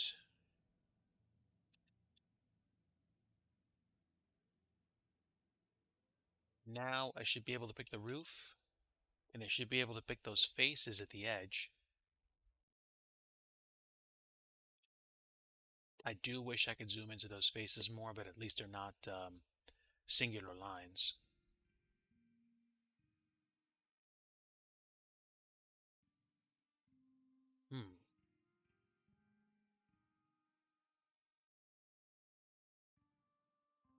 That's pretty close. Okay, this is what I'll do. We're going to get rid of those faces. Get rid of those faces. Get rid of those faces. And there we go. And then we're going to wind up duplicating that roof a couple times. And then we should have the regional terminal.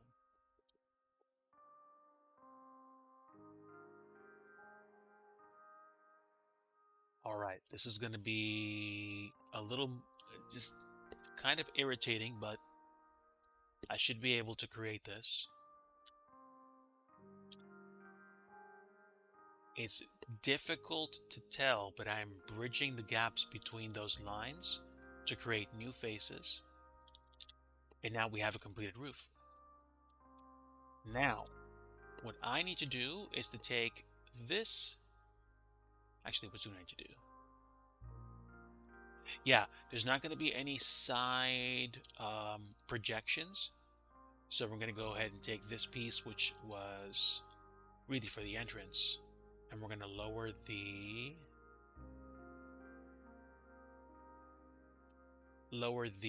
I think the Z values.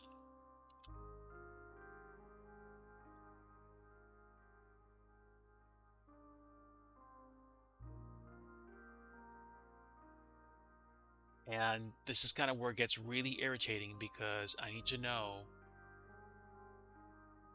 Oh, great, great. There's only 2 points. This is why working with ortho sometimes gets really irritating really quickly. Because I have to, what am I trying to say? I have to know things and I can't zoom into pictures to models really close to see them.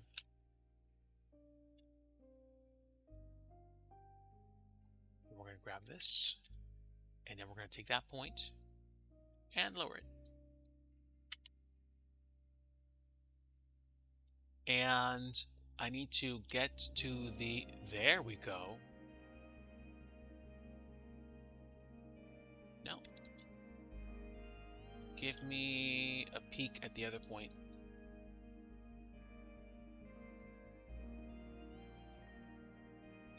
Ah, beautiful.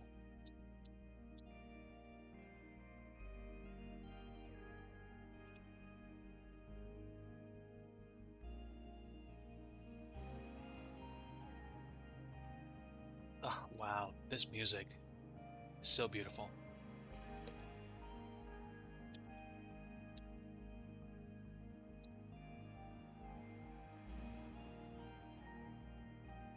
And I'll take that. I'll take that gladly.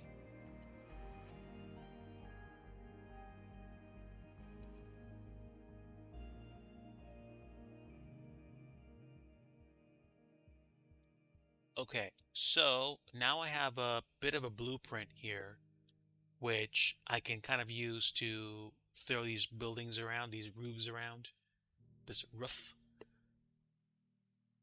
And I kind of sort of don't care about these supports. I think I'm just going to go ahead and get rid of them,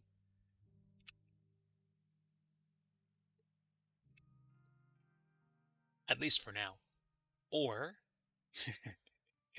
I could just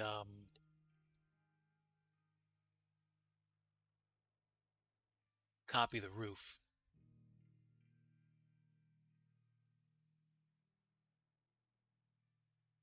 And no, I'm going to keep it all in the same collection because this is going to be one object. All right. I wish I could change. Of course I can change the position of one axis of this object. The problem is that we're not quite doing that.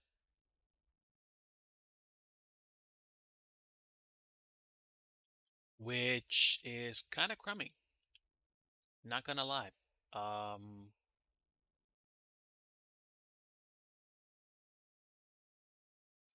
so what I'm probably gonna do is change the angle of this object, stretch it out, and then save um that that angle and bring it back.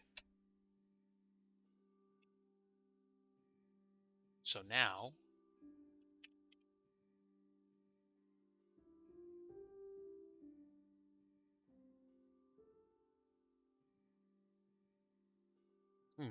I wonder if there's a way to actually change the origin so you can move it. Let's do local. Wait. Um,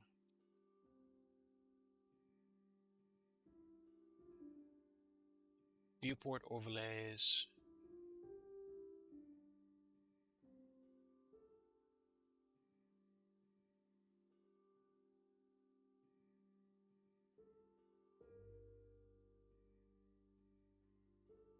Hmm.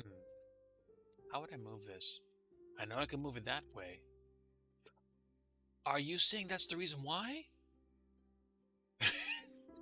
Well, that makes perfect sense then. Um,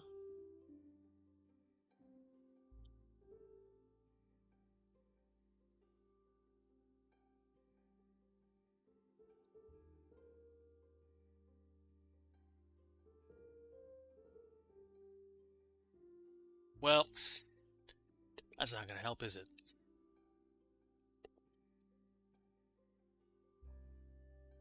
It's perfect, but it's also perfectly borked.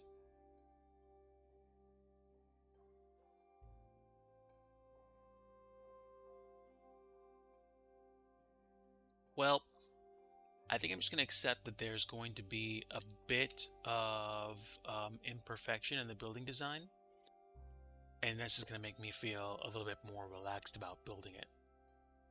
Because if I know there are gonna be mistakes, I'm not gonna think too hard about them.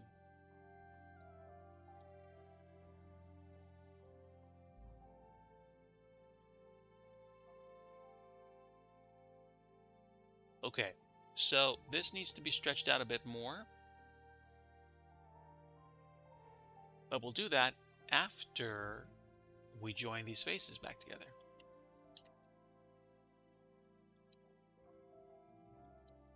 I might try to do some research this week to see if there's a way I can work with ortho mode better than the the existing modes that are here.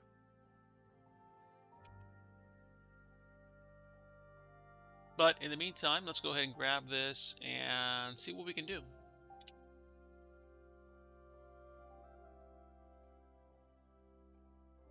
Oh, and this is going to suck too, isn't it?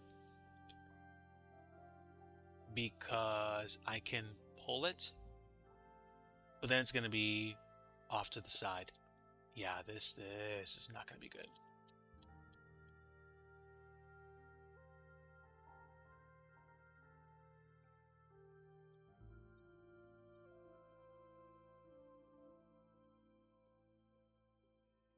Well, at least I got back to this point.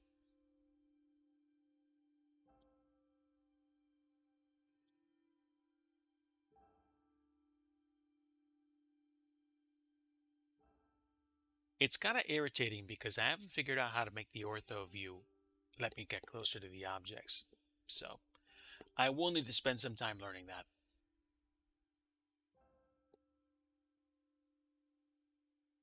But I would like to get that roof set.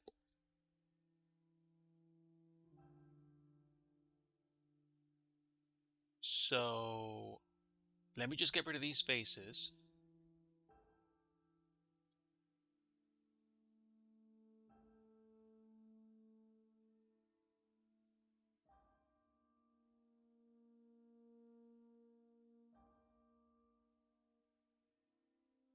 Okay. And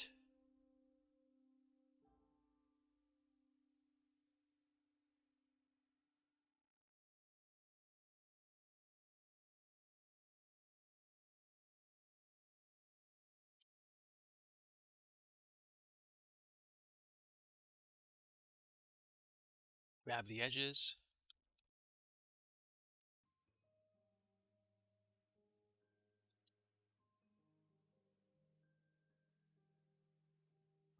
And that's as close as we're going to get to good for now. So let me copy this one more time, and then we're going to create the shorter but bigger version of the roof, which is going to go in between them. And depending on how I cut this and placed it, we'll see how close we get to a good placement. Actually, I'm kind of happy that the roof is slightly longer than it needs to be, because this helps me align these objects.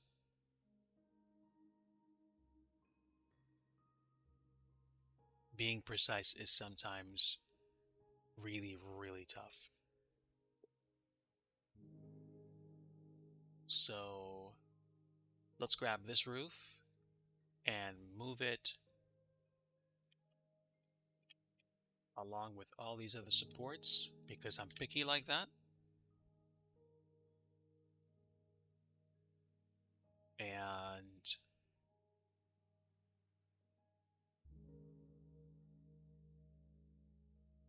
adjust it slightly. And this literally is just a proof of concept. I'm not terrifically, like gonna be frustrated if I can't see stuff the way it's supposed to be, etc.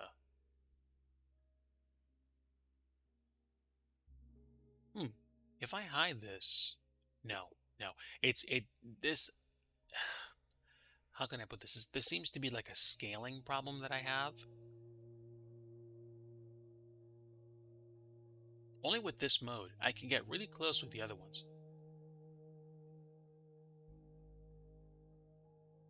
But, again, not something I'm worrying about right now.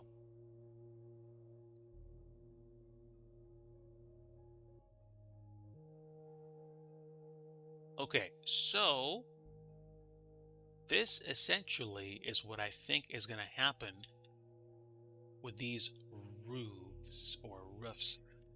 Let me take a look at my pictures again.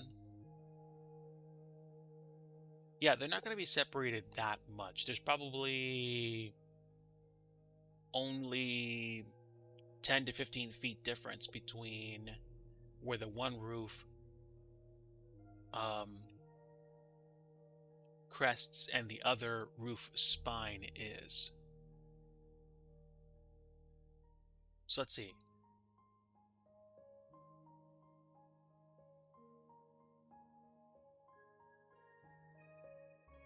Yeah, yeah. So that believe it or not, that actually looks about right. The problem is that these spines are a bit less pointy or jutted out than they need to be. And the good news is that this actually seems to touch both of them. So that overlap problem that we thought we had, it's actually not a problem. That's the way it should be. The glass or the walls are going to touch the actual roof structure of the other smaller buildings. Okay. I need to play around with this more. However, this does make me feel good because I feel like I know more about what I want to build. And we've got another piece of the puzzle.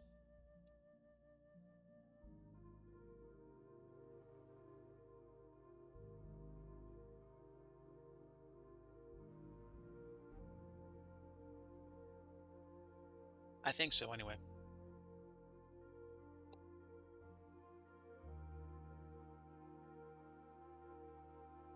Hmm. What time is it?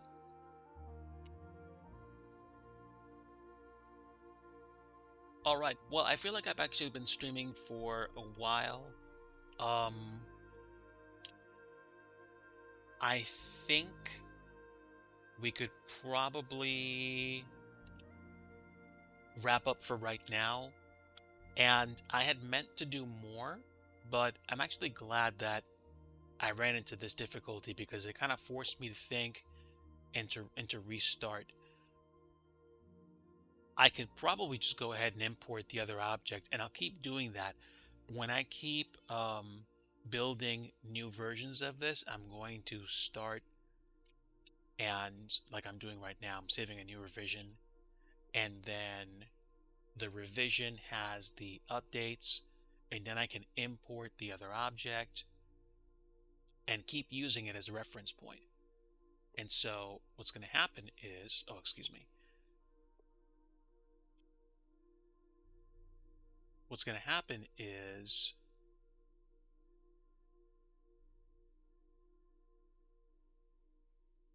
I'll keep using this as a reference to kind of figure out the way that I want this to look. So I'm going to grab all this, move it again, undo those selections.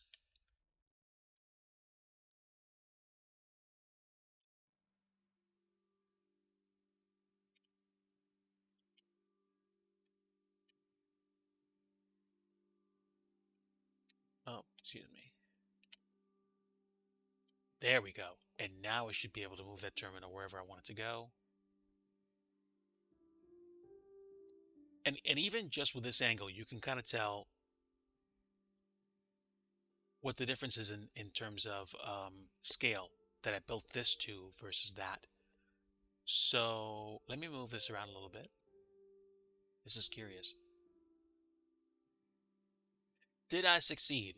Oh, kind of failed, but I'm actually glad that this happened because this is really forcing me to see what the changes were in terms of dimensions. If I overlay this right on top of each other, you can see this roof probably needs to go even higher.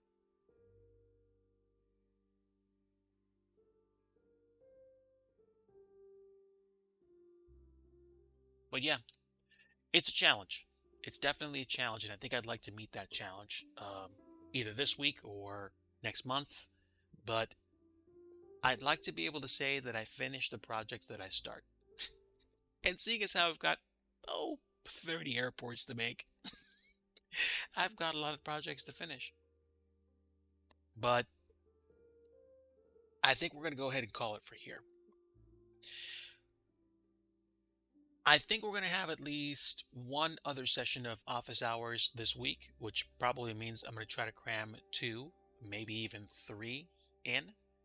I don't know if I'm going to be doing a Friday night talkie stream, but I'll probably do one of those on Sunday unless plans dictate otherwise. And then we're going to see what's up. Yeah. This was kind of a nice little adventure. Thankful to everybody that stopped by and said hello. And thankful to all of you guys that are watching on the VOD and to all the lurkers and waving hi to the bots out there. Hopefully you guys have a great rest of your Monday and a great rest of the week. You'll probably see me around in other people's, Twitch streams, saying hi to folks like Continuum and maybe even 757 Spy and a bunch of the usual guys and some folks that I don't normally spend time hanging out with. But until I see you next time, like I always like to say, if you want true peace, you need to find the Prince of Peace, and that's Jesus Christ. Have a great day, friends. Let's see who's actually out there that we can say hello to on a quickie raid. Let me pull up my channel here.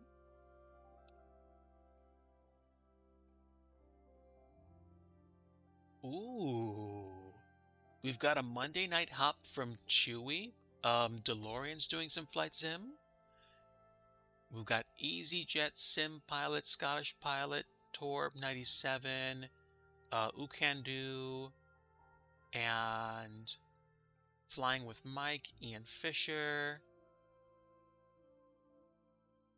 Let's see, is my friend actually... I think he's wrapping up. I think.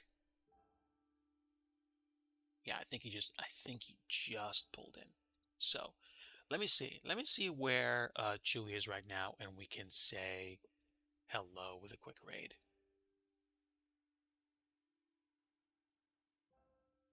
Okay.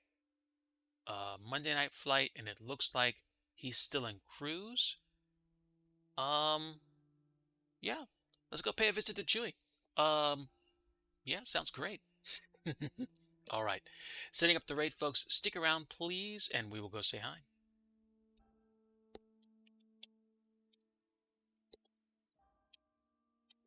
All right. My friends, have a great rest of your day. Take care. And until next time.